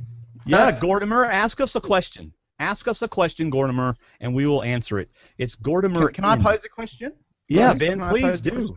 Absolutely. I interviewed Russell the other day about his show, and we got talking about Cagayan a little bit. And I know a lot of people compared Russell's game, Tony's game, to Russell's game. Do you guys think there's a comparison there? I think a lot of people think that there's a comparison with Tony and Russell only because they are 40-year-old bald guys. I really do think that if they looked different, a lot different, people wouldn't have compared them as much. I think both of the ways that they played were effective ways to play the game, but I think Tony did a better job with his jury management, and that's half the battle there. I think Russell had the scorched earth thing, which is a lot of fun to watch, and I like Russell, but I just don't see that much similarity between their game. Jeff Probst does, though, so that's all that matters. Jeff was, when I did the did an interview with Jeff, he was calling Tony the good villain and Russell the evil villain. So will there someday be a Tony versus Russell season? I don't know. Jeff seems to be open to the idea. And Russell said that he would absolutely wipe the floor with Tony, as Russell would. There might be 16 or 18 other people that have something to say about that, Wait, too. did you just say Russell said he would wipe the floor with Tony? Oh, you're going to start getting texts from Tony now. Oh, boy. I want them to start this Twitter battle again. I enjoy watching Russell versus Tony on Twitter. It's fun. I will say, knowing Russell personally, like I'm sure some of you do, and knowing Tony, I think that they could probably get along pretty well in real life. But it's sort of professional wrestling now. Let's puff out our chests and fight with each other. Yeah. Russell was complimentary to Tony. It wasn't all just, let's bag out Tony. He was quite complimentary on him and said that he would like to meet him. But obviously, as you were saying, Steve, in-game it's different to what it is. Let's go have a beer and, watch the football. So, I agree with Steve that I think a lot of the similarities came from the look and the finding of idols, and it just went from there. But I agree that I think Tony's social game played more to the jury, and especially to Wu. than Russell's did. And I enjoy watching Russell. He's one of my favorite players. I loved him going out and finding idols because I've just thought that was something that could happen, but he proved that it could. And the fact that he got so far in 2 seasons, I thought was impressive. But I just, it's a social game as well. And it's a matter of keeping everybody in check and keeping friends with everybody, and you got to play till the end games. Not getting there is not just the end. Winning is obviously the end. Right. Well, I think that there is one other parallel to Russell's game in that, it's the aggression factor. It's the constantly thinking, constantly sort of isolating people and saying you're the enemy, that you need to go, and needing somebody like Tony. I think would admit he needed Trish throughout the game to help him, just as Russell needed Poverty around for heroes versus villains. Russell knew how to use other people to calm him down, and Tony did as well, needing to be able to talk things through. And so I think there are some parallels to their games that way. That, and of course, the surface ability to sniff out idols. Well, that's a good point, because when you talk about the nice villain and the evil villain, Tony got rid of people after he could prove they needed to be gotten rid of. Well, he said he might turn on Wu, so he's got to go. And Jeffra said she was going to join them first, so she's got to go. He was quantifying his moves, whether it was in the edit or in the game itself. I thought that was a smart way to do it, because it put everybody, hey, I've got a reason. And I love that he sat at the end and said, I'm here to tell you the truth. To me, that's when we got the full-fledged Tony. I'm going to tell you my whole game, because I can't go any further without your vote. So I'm going to tell you everything you want to know, and I'm going to own it, and I'm going to tell you what you want to hear, and ask me away. And I love the look that he gave at Final Tribal, where I asked him in our interview, I said, was that look true, that you had the look of, am I actually losing? Am I going to lose this game to this guy the way these people are talking to me? He was panicking. And he said he was, and he just had that look like he was panicking. This could go against me. Exactly. That's the first time we saw where he didn't quite have control. And one of our questions for him was, one of our listeners said, did you ever feel like you lost control? And he had a great answer. And it was, I never felt in control. And that's why he played the way he did, because he wanted to get to that point.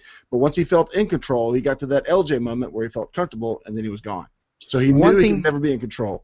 One thing you talked about before about things that you loved about this season, actually, it reminded me sort of the way Tony's body language and all that was at that tribal council. The last tribal council before that, the one where Cass got voted out, watching Cass and Tony sit there, they were panicking. They were pooping themselves.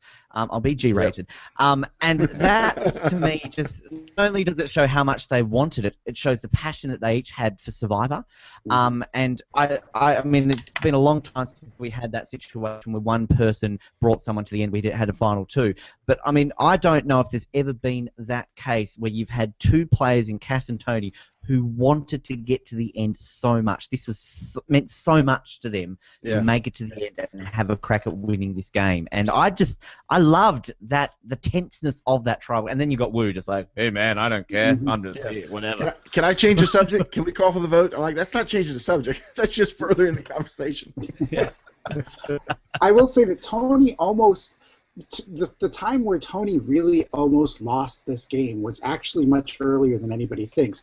And it was the time that had Spencer played the idol correctly with Jeffra and said to Jeffra, Jeffra has told me that, had I known he had an idol, I would have been on their side 100%. And had he worked with her, and they had gotten rid of Wu at the time that Jeremiah went, right. I don't see a path to the end for Tony. And Tony almost lost the game there. It was actually Spencer didn't play it right. So, of course, Andy would say there's another asterisk, but, whatever. Well, no, I mean, almost everybody who wins the game because other people did something else earlier in the game. I don't know if a person ever wins the game because they made every single right move at every single point. Right. And controlled every single thing. There is an element of luck in the game. Sure. And thankfully, like, really good winners to great winners admit that. And Tony talked about that in his interview with you. And I remember, Kim Spradlin was actually, as dominating as she was in some of her interviews, talked about those luck factors. and you have to acknowledge it if you're self-aware. It's impossible not to acknowledge the luck factor in Survivor. And I think, to be honest with you, I think that is, if you were to say to every single contestant what is the key to winning or key to playing, success, and I think the majority of people that I've ever asked sort of a question based on that subject, luck gets mentioned. Because, look at on the flip side of that, how many players have had bad luck who you would say would have won the game had they not had bad luck? Exactly. Merge comes, and someone who's total control now is out in like two episodes. Yeah, Sarah was in, and then she gets shifted over, and things go terribly wrong. Well, she also played it poorly, but yes. Terribly wrong, yes. Yes. One way that I think Tony and Russell are different is their general way that they look at people, or the way that they treat people. I don't think Tony has that same negative. What? He has empathy. It's something I've written about endlessly in the column. Yeah. It's just, you can see through the other people's eyes. He can walk a mile in their shoes, and he can imagine what it is. What is it? How do they see themselves? What is it they want and need? I mean, like you were saying. I mean, when it comes to Wu, he talked Wu into it because he knew Wu, and that's the difference between him and Russell. I'm not saying Russell has no empathy. I think Tony and really good winners have a lot of it. Right. Is that because he's a police officer? I mean, he that's his daily job, isn't it? He's got to feel for people. He's got to read people. He's got to judge split second. What's this person going to do right now? Are they going to pull a gun on me? Are they going to give me a hug? Like he's got to read people on a daily basis. Right. So I mean, I think that definitely helps in his empathy now that you're saying, because it's what he does. Yeah, it also helps him know when to react and when to act instead of react. Be the person that moves first and not the person that gets in trouble by moving second. Right. Okay, we're going to answer Gordimer's question. Thank you, Gordimer, for asking a question. Before we do that, Ben, Tony told me to tell you to direct message him, and he will come on your show. Tony, and people call me a suck-up. I am a suck-up, but I do it deliberately now to really just get under people's skin. But in all seriousness, Tony, thank you, because you were easily one of my favourites of this entire season and made me very happy that you won. So thank you. Thank you for doing that too, Dwayne. Appreciate it. Yeah, you're welcome. Well, I couldn't get Sherry on your show for some reason, so Sherry's a hard one to get a hold of now. All right, so Gordimer says, this might be for Steve, but any of us could answer it. Although I didn't interview Cass yet, not till next week. Since he had the opportunity to interview all the players, he has several questions. Why was Cass so hated by the other players? Based on the edit, was her behavior really so horrible? If so, what are some examples? I don't think that her problem was that, everybody said, oh, that big move, it cost her all those votes, whatever. And sure, but I think there's also, Cass is not a warm and fuzzy person.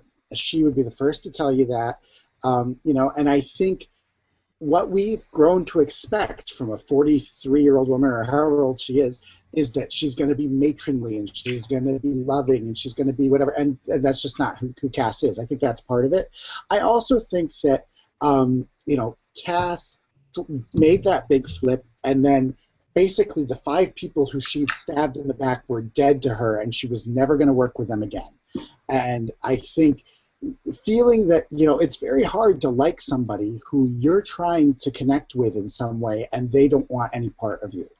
And that was going on as well. And then I think the last thing is Cass has a snarky side to her. Some of it's a sense of humor. Some of it is just the way that she interacts with people. It doesn't mean that she doesn't care. It just means that she doesn't demonstrate that she cares. And in Survivor, you have to pretend to be a little bit sad that you're voting somebody out. You can't be gleeful, like goodbye. You can't flip them. You can't flip them off. Sorry, you can't do that type of thing. And she did it. And even though that doesn't mean that she's a bad person, it just makes her hard to warm up to. So all those things put together just made her unlikable to the other people, and they just didn't care for her, and they probably wouldn't have voted for her. Okay, go ahead. Yeah, that's just one of the big pieces of the equation, and I know Rob Sesternino has talked about it. It comes down to campfire kindness. It's people who you can sit around for 39 days and talk with, and be friendly with, and we all know people that just rub us the wrong way, right? Mm-hmm. And from what I've heard from everybody that's who was out there, she rubbed them the wrong way. And it's not that she's a bad person. It's not that she doesn't understand human nature. I mean, she gave great confessionals. She understands the game and people. But she just, maybe it's because of, you have to be antagonistic in her legal profession, maybe. I don't know. Maybe reindeers are jerks. I don't know. But she just rubs people the wrong way. And that's where, her social game was going to make it so she couldn't win. It wasn't, if flipping didn't help, but people just didn't like her. Right. Now, he also says, I know D&D has addressed it, but what do others make of Cass's comment on the double standard in Survivor? How would a woman like Cass, how would a woman like Cass be received if she spoke llama to a man? Go ahead, Ben. This is the topic that I have had debates with my audience with other people as well, and I'm sure some of you might disagree with me. I completely agree with Cass that there is a double standard. I think if Cass was a man, or if Cass was a younger, more attractive female, I don't want to say attractive, Cass is attractive, a younger, more attractive, like a Parvati, for example. Right. I'm not necessarily talking in-game, more so than I may be talking about the fan community as well. I feel there is kind of like a double standard with, say, an older, outgoing female who does situation. I mean, it brings me back to, you can't compare, say, Monica, Dawn, previous seasons. You were talking about before sort of the older female making it far recently. Each of them has had backlash based on different aspects of their game. Monica generally was not liked. Again, she did things differently to Cass. Dawn on Caramoan, again, different to Cass. You would argue Dawn was just as bad as Cochrane, and Cochrane did just as bad things as Dawn. Why does Dawn get all the hate? Again, that's a different topic. But I don't know what it is. Cass is a very outgoing person. She's honest. She tells you what she's thinking. I can easily see how Cass is a type of person that rubs people the wrong way. And as you were saying, there are just people who are like that, and Cass is probably that person. But having said that, there are men who are like that as well. And if you look at some men in the history of Survivor who you would compare to Cass, have they had this backlash as much as Cass has had? So I definitely think there are double standards, but that's just my opinion.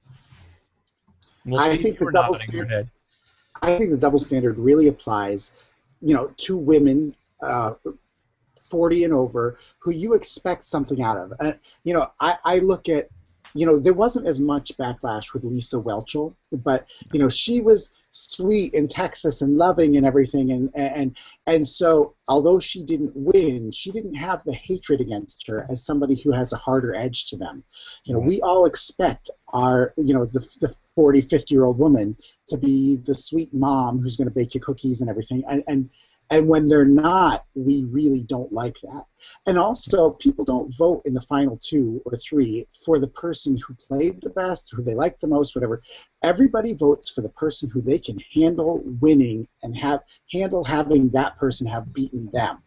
And it's very hard to say, I'm sorry, it's very hard for a 27-year-old guy to say, I was beaten by that 45-year-old woman over there who, is 93 pounds. It's much easier to say, I was beaten by the young strapping guy, I was, by the woman with the big whatevers. That is easier to accept for a lot of people than being beaten by mom. So that's what I got from Spencer's speech, in that I understand you people need to vote, but if you're going to vote, I don't want to lose to him. I don't mind losing to him, but I don't want to lose to the guy who showed up on day 37. Bless your heart, Woo, I love you, but you weren't here until the end of the game, otherwise standing behind Tony. If I'm going to lose, I'm okay with losing to him. To me, that was what Steve just said about Spencer's speech. I'm okay losing to him, but not to him. Yeah, I think, I both think the double standard exists. I wouldn't say that that's why Cass lost or why she was so hated. Some of her issues, apparently from some of the stories that she and Jatia were getting into it within the first 3 to 6 days, they just, again, she rubbed people the wrong way. And it wasn't because of her aggressive game that turned people on her. That said, I mean, the show is supposed to reflect life, right? It's a social experiment. And, you know, the way the world works, we have expectations of certain people, and I wrote about this in the column a few weeks back. Certain roles in the game, just as the certain roles in life, we expect different things. A woman over 40, picture, you know, Tony swore on his kids, right? Yes. Right. A mother who swears on her kids and goes back. Twyla. It is fundamentally different because that's the way it is in life as it is in the game. And so there is a double standard, but it predates the game because it's innate in human nature. Right. An example with social constructs that we give people roles, and if you violate it, we lash back. Right. You were saying, Ben?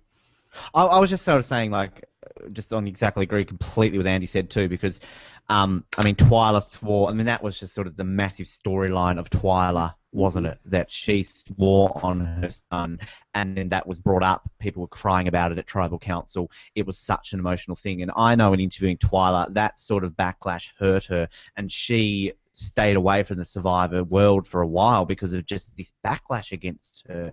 You know, how dare you swear on your son, and, you know, what a horrible person you are. And, I mean, swearing on somebody's life, you know, there's a whole other topic of debate in that itself. But, I mean, Tony did it. Tony, yes, okay, owned up to it in the end.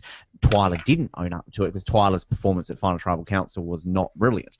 But, I mean, that's a classic example right there. And I think, Andy, you summarised that beautifully, the way you put all that. And, I mean, you look at any 40-plus female contestant in Survivor who's a bit out there, who's a bit, you know, brash, who's, you know, that sort of personality. And it's kind of, I mean, you've got sort of cult favourites who are respected in the fan community, but it's hard to maybe pinpoint one who has done well and has a respected game that's sort of really been what you would consider a villain, so to speak. I mean, every sort of one who's respected and has won, your Tinas, your Denises, they're not villains. They're, you know, they're nice. You like them as your mum. I'm not saying I don't want Cass as my mum or Twyla as my mum, but it's just kind of that, you know, out there sort of what the public perceive it as, and what I suppose it plays in game, as you were saying, because it's a reflection of life. Right. Okay, so Tony wants to ask you all a question, and I'm sorry, I'm kind of Tony's. He's going to bed, but go ahead. I'm kind of Tony's proxy here. Hey, before you ask that, is it related to what we're talking about? Yes. Okay. All right. Because I got another question too. Yeah, he said, "Did you not see Final Tribal Council about my swearing on family? It wasn't excused because I was a male." I would say that, well, first of all, my belief system is not that, you know, I can swear on you and, you know, send your soul to hell. I don't actually believe that's how it works. Right. And you know, and if it does, we're all in trouble. Yeah. But, you know, I think Tony did get some backlash on it, but I don't think he got the backlash that Twyla did and I do think part of that is sexism, you know, in the game. I think you know, Sandra did it though. Sandra did it in Pearl Islands, and that never came up because she's Sandra, and frankly, it's kind of fun to be cussed out by Sandra. I have been. So, you know, but I do think, Tony, I'm sorry, but I do think that you probably got a little bit more of a free pass by, and I know they yelled at you, but I think that they allowed that a little bit more than they would have had you had Trish done it and had she done the finals. A question I'd also point out there with Tony, and good comparison, Steve, you said with Sandra. Sandra obviously won, Tony obviously won. Do you feel had Tony not won that maybe the edit would have portrayed it as a more, you know, in a more negative light? So maybe if they had Twyla won, for example, perhaps it wouldn't have been a bigger deal. So perhaps it also comes down to part of it because he's a man compared to a woman, but also because he's a winner and he didn't lose. And Tony is a likable guy. I mean, he is. Yeah. I like him. And I think that you can kind of – sometimes people want to vent at you, but if they still like you, they're going to forgive you for it. So I do think there's some of that involved too. But isn't there a difference between somebody that swears on what they do and it's somebody you get along with, but then in the end they find that you're going to turn on them and they use that against you, versus somebody that is on the outs and then walks into your huddle and says, I swear on my family, I'll join you guys if you let me in. I mean, he's swearing to people that he'd been working with, day after day, tribal council after tribal council, and then in the end it comes down to a point where Trish was not going to be saved. Jeffrey was considering flipping. No matter who he turned to, he was swearing to people that he was working with versus coming in and swearing at the last minute. I mean, like you said, he owned it at the end. He talked about in ours that he hated doing that because he meant it when he did it. But in the end, there can only be one. Right. Well, I think another. And I've got to say one thing about I meant it when I did it. Tony said that to me too, and I get what he's saying. Yeah. But generally, that doesn't work with my kids. Oh, I meant it, but then I changed my mind. Yeah. And so, and I don't know that always works with a jury either. I'm just. This is a reflection of this game Survivor that we've seen over the years as well. Is that absolutely when you say something like that, you mean it. We've all had situations in our life where we have said something and genuinely meant it, but then the situation changes and you have to go back on your word. It's just human nature. It just happens.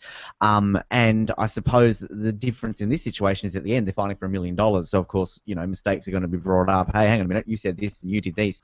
And this is kind of going back to, I suppose, like when we talk about winners and sort of, mistakes and things along those lines.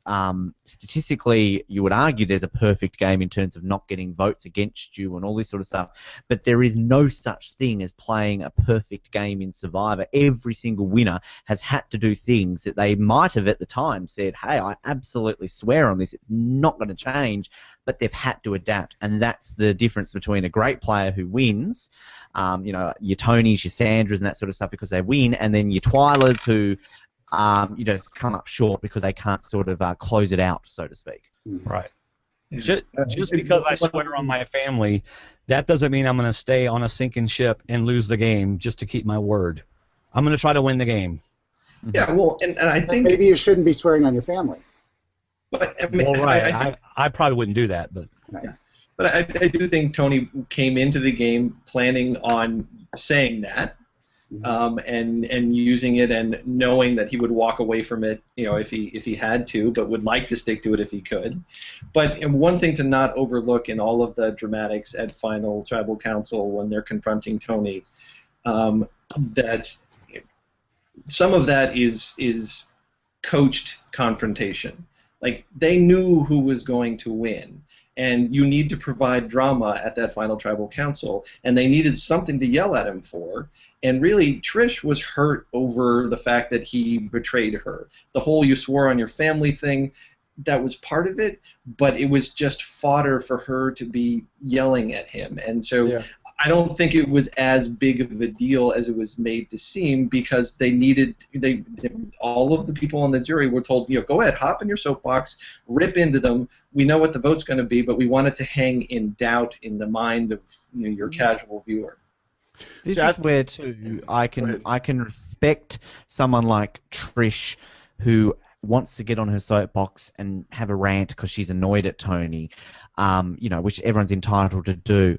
And then in the end, she votes for Tony, which, as much as she is bitter or whatever against what he did, she still votes for him to win. Now, I hate bringing up this person because people have given me a lot of, stuff about her over the years for my comments against her. But that's where I can't respect Brenda for making Dawn take out her teeth and be like, look, if you take out your teeth, you do this, you were humiliated, blah, blah, blah, take out your teeth right now, and then still not vote for her. I can't respect someone who does that. You're not going to get any argument.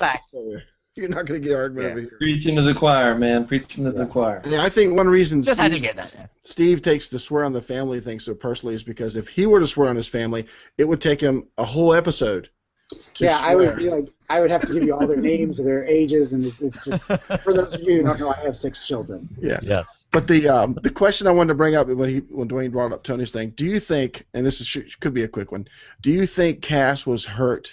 Her public image was hurt by her length of stay in the game and the fact that all these people came out and were able to talk about her and she never was able to come out and defend her game or talk about how she played or anything until the very end?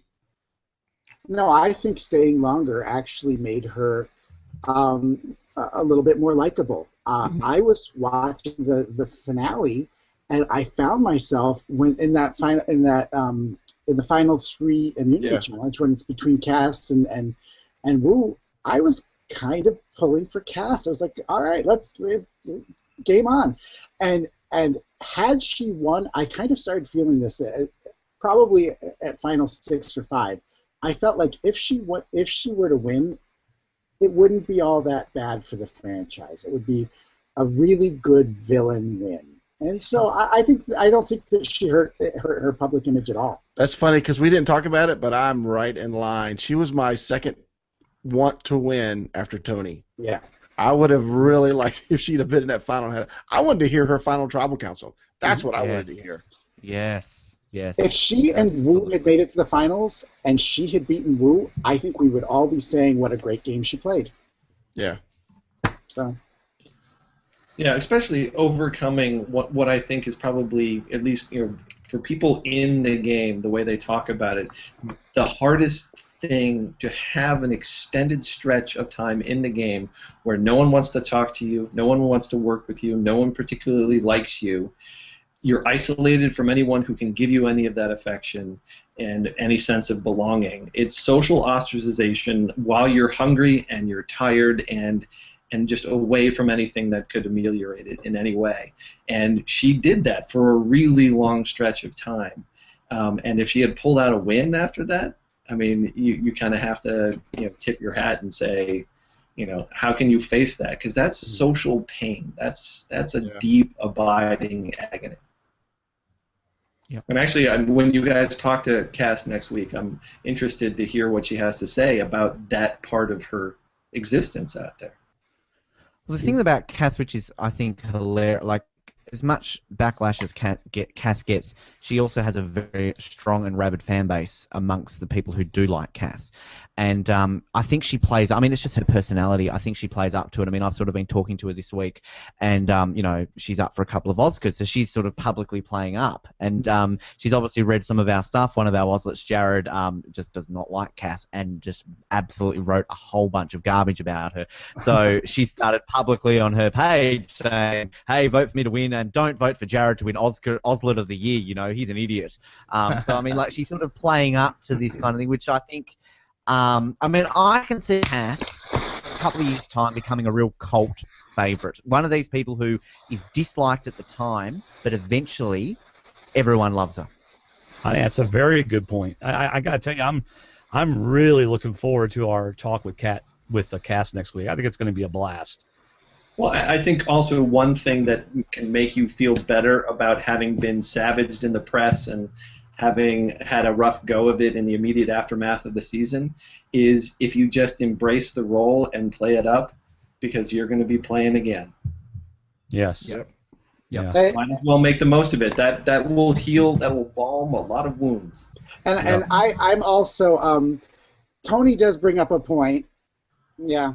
Yeah, he's doing it to me too. Yeah. He does point Tony!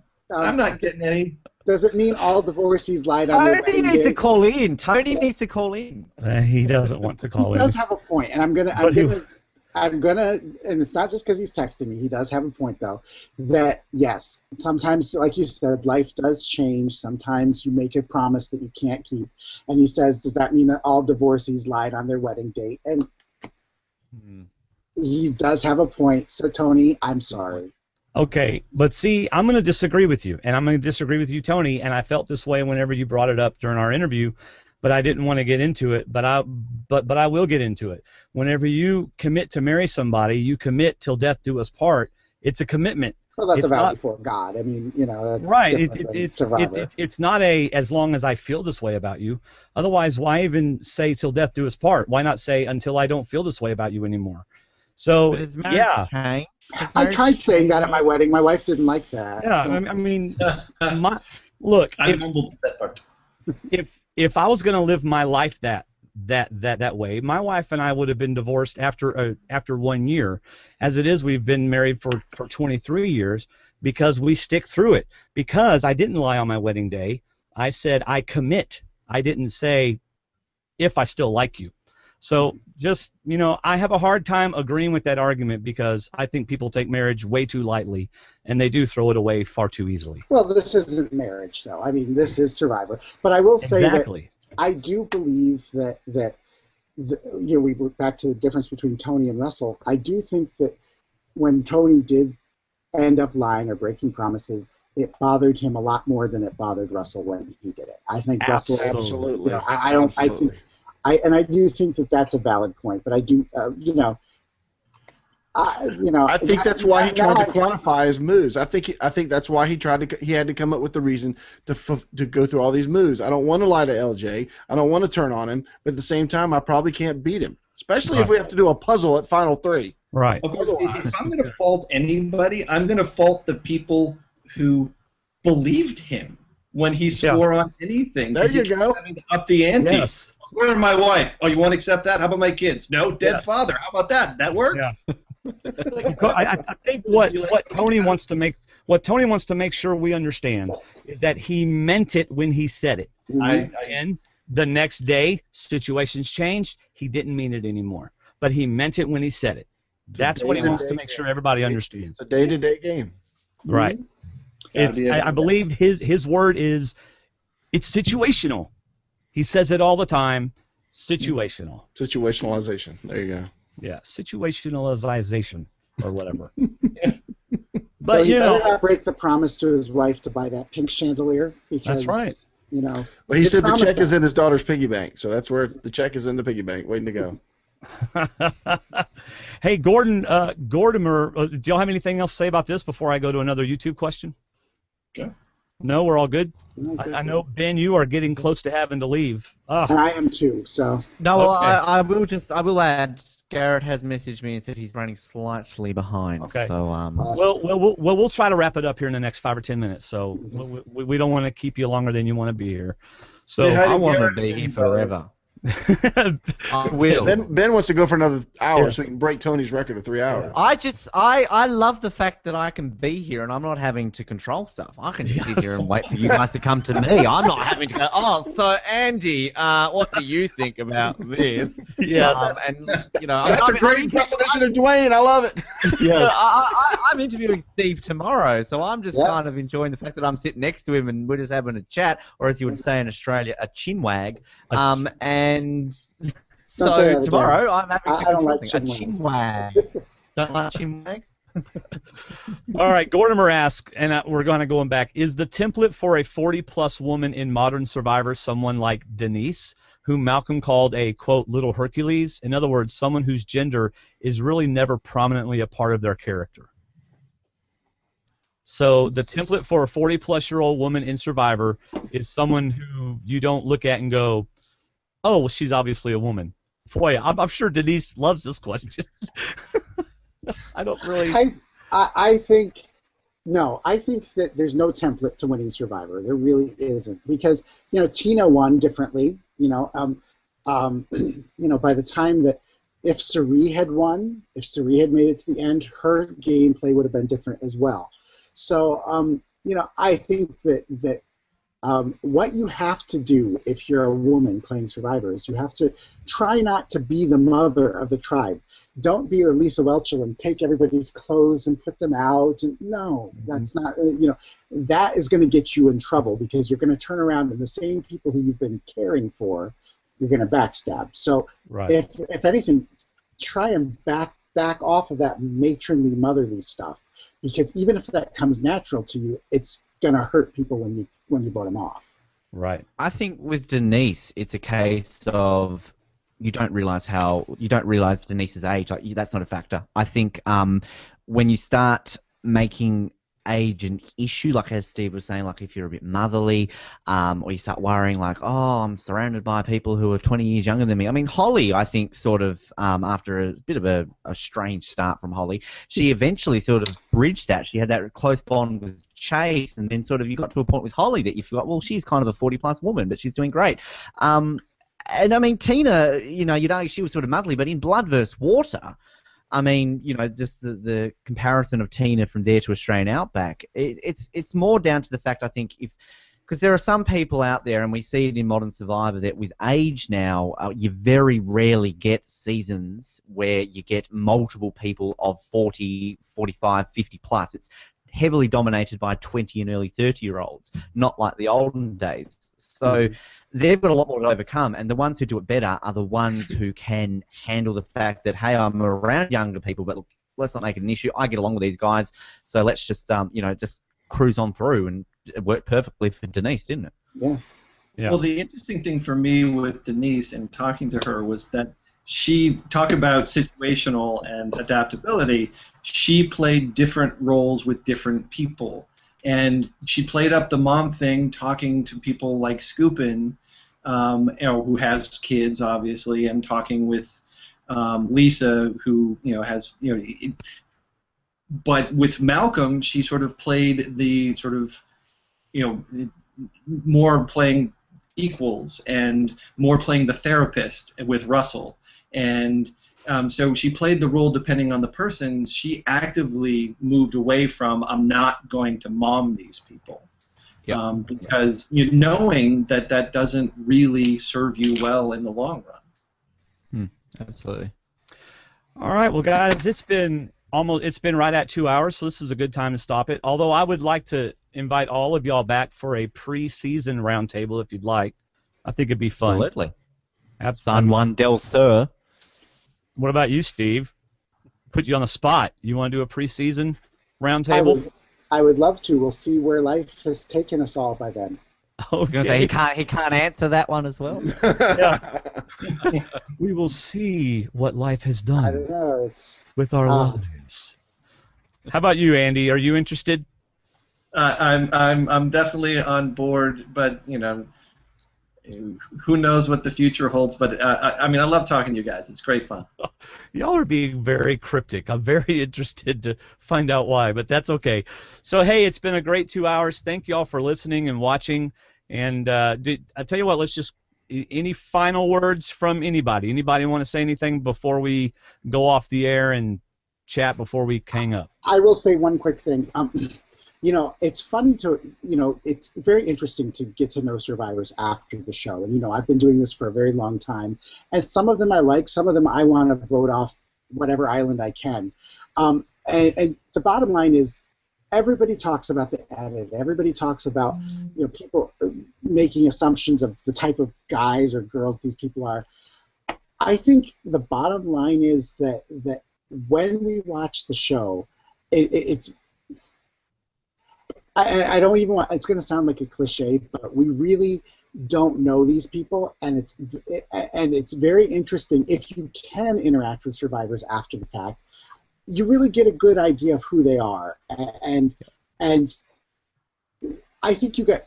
For instance, I think you guys would actually like Cass. I think you would enjoy talking to her. Would you want to be on an island with her? Probably not. I wouldn't. But same thing with Tony. Would I want to play the game of Survivor with Tony? No. Sorry, Tony. I don't want to play with you. But I would like to have a beer with him. So, I don't know what I'm saying. I'm just kind of rambling, but I just wanted to point that out, that we don't know these people. We know the game that they played. Right. Well, that's why I'm looking forward to Hearts of Reality, and you get to actually sit down and talk with some of these people. Mm-hmm. And those are the memorable moments I have of going out to finales, when you talk to them and have a quiet moment and see who they are away from the cameras. And you get a good read on them. And Cass and I had a bit of a difference of opinion over my last column, and we sort of hashed it out. And I told her, it's like, if I see you at Hearts of Reality, the drinks are on me. She can throw the first one in my face, and after that, we'll sit and talk. Right. This is to know who these people really are.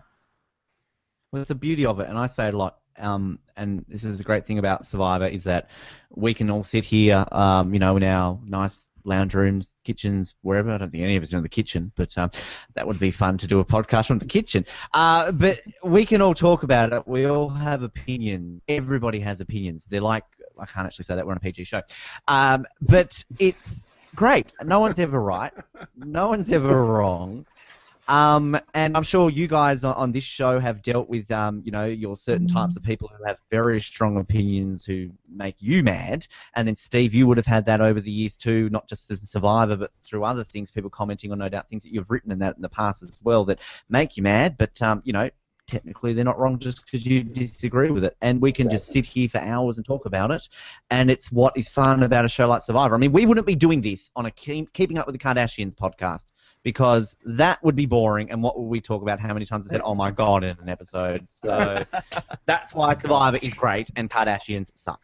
There you go. My final thoughts. I agree with Steve about getting to know people. I've had a chance to talk to Cass, and I know he's already dropped her name, so I can't do it. But talk to her in messaging on Facebook, and she's hilarious. I can't wait to talk to her next week. I love some of the stuff that we talked about, and she's a fun person to talk to. Andy, Tony wanted to say he'll see you at Hearts of Reality, so you guys can talk then. And my final thought is that in 8 days, Brazil and Croatia kick it off on Thursday the 12th. On Friday the 13th, Australia plays Chile in the World Cup, and it gets kicked off. And I know we don't have a lot of soccer fans that listen, but it's coming. Don't talk to me about the World Cup. The World Cup. Can I just really want to quickly add that we're in the worst group in the world? No, you are not. not. Spain. I actually don't go for. I go for Australia. Of course, I'm a proud Australian. I actually go for Germany. So I'm actually rooting against you guys because I know Germany are in the group of the USA. Germany and Portugal and Ghana, who always beats us, and I'm actually pulling for Netherlands because that's my new coach over there on coaching Netherlands before he comes to Man U. You've got a Germany in charge, so don't discount yourselves yet. Oh my gosh, we just lost all our people. Another topic for another time. Yes. World Cup talk with D&D. Yes. Wow, that'll be we got 400 downloads. Woohoo! $3.99 by accident. So anyway. Yes. Well, Andy, thank you very much for being on the show tonight. Truly a pleasure.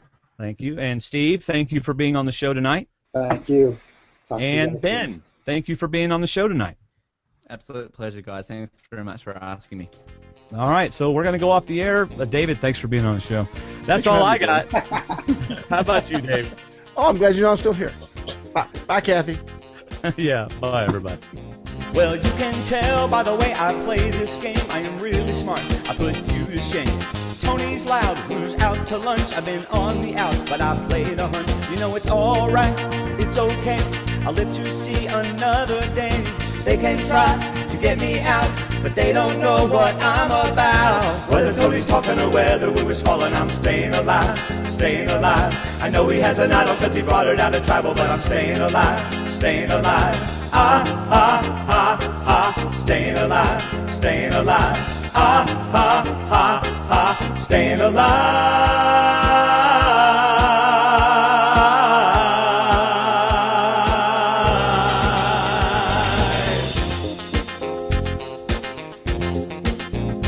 Well, now I get Trish, I really do, but I just cannot get this woo. He follows Tony everywhere, sticks to him like lice on hair. You know it's alright, it's okay, I'll let you see another day.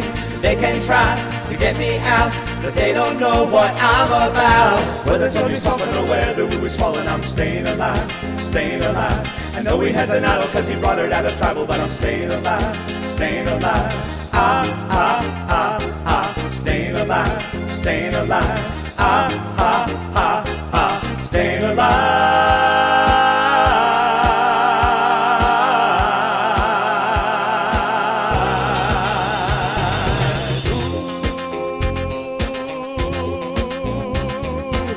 I ain't going nowhere. Survivor's my game. Spencer is my name. I ain't going nowhere. Spencer is my name. Staying alive. Well, you can tell by the way that I'm still here. I ain't going home, no need to fear. Trish is next, and then it's Rue. Then Cass, I'm coming after you. And then the next day, it's okay. Tony will be on his way. He won't try to understand his paranoid effect on man. Whether Tony's talking or whether we was falling, I'm staying alive, staying alive. I know he has an idol cause he brought it out of tribal, but I'm staying alive, staying alive. Staying alive, staying alive. Staying alive.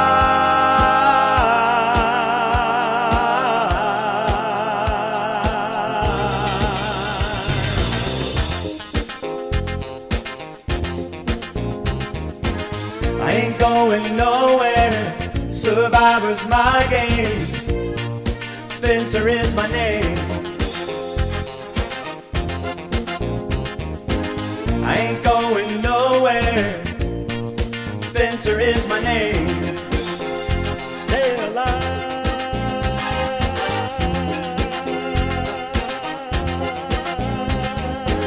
I ain't going nowhere. Survivor's my game. Spencer is my name. I ain't going nowhere. Spencer is my name. Staying alive.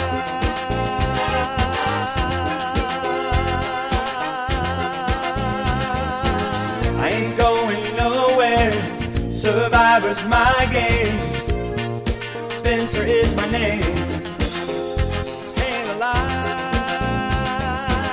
I ain't going nowhere. Spencer is my name. Staying alive.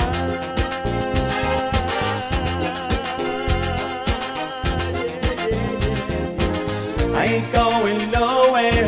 Survivor's my game. Spencer is my name. I ain't going nowhere. Spencer is my name. I'm staying alive.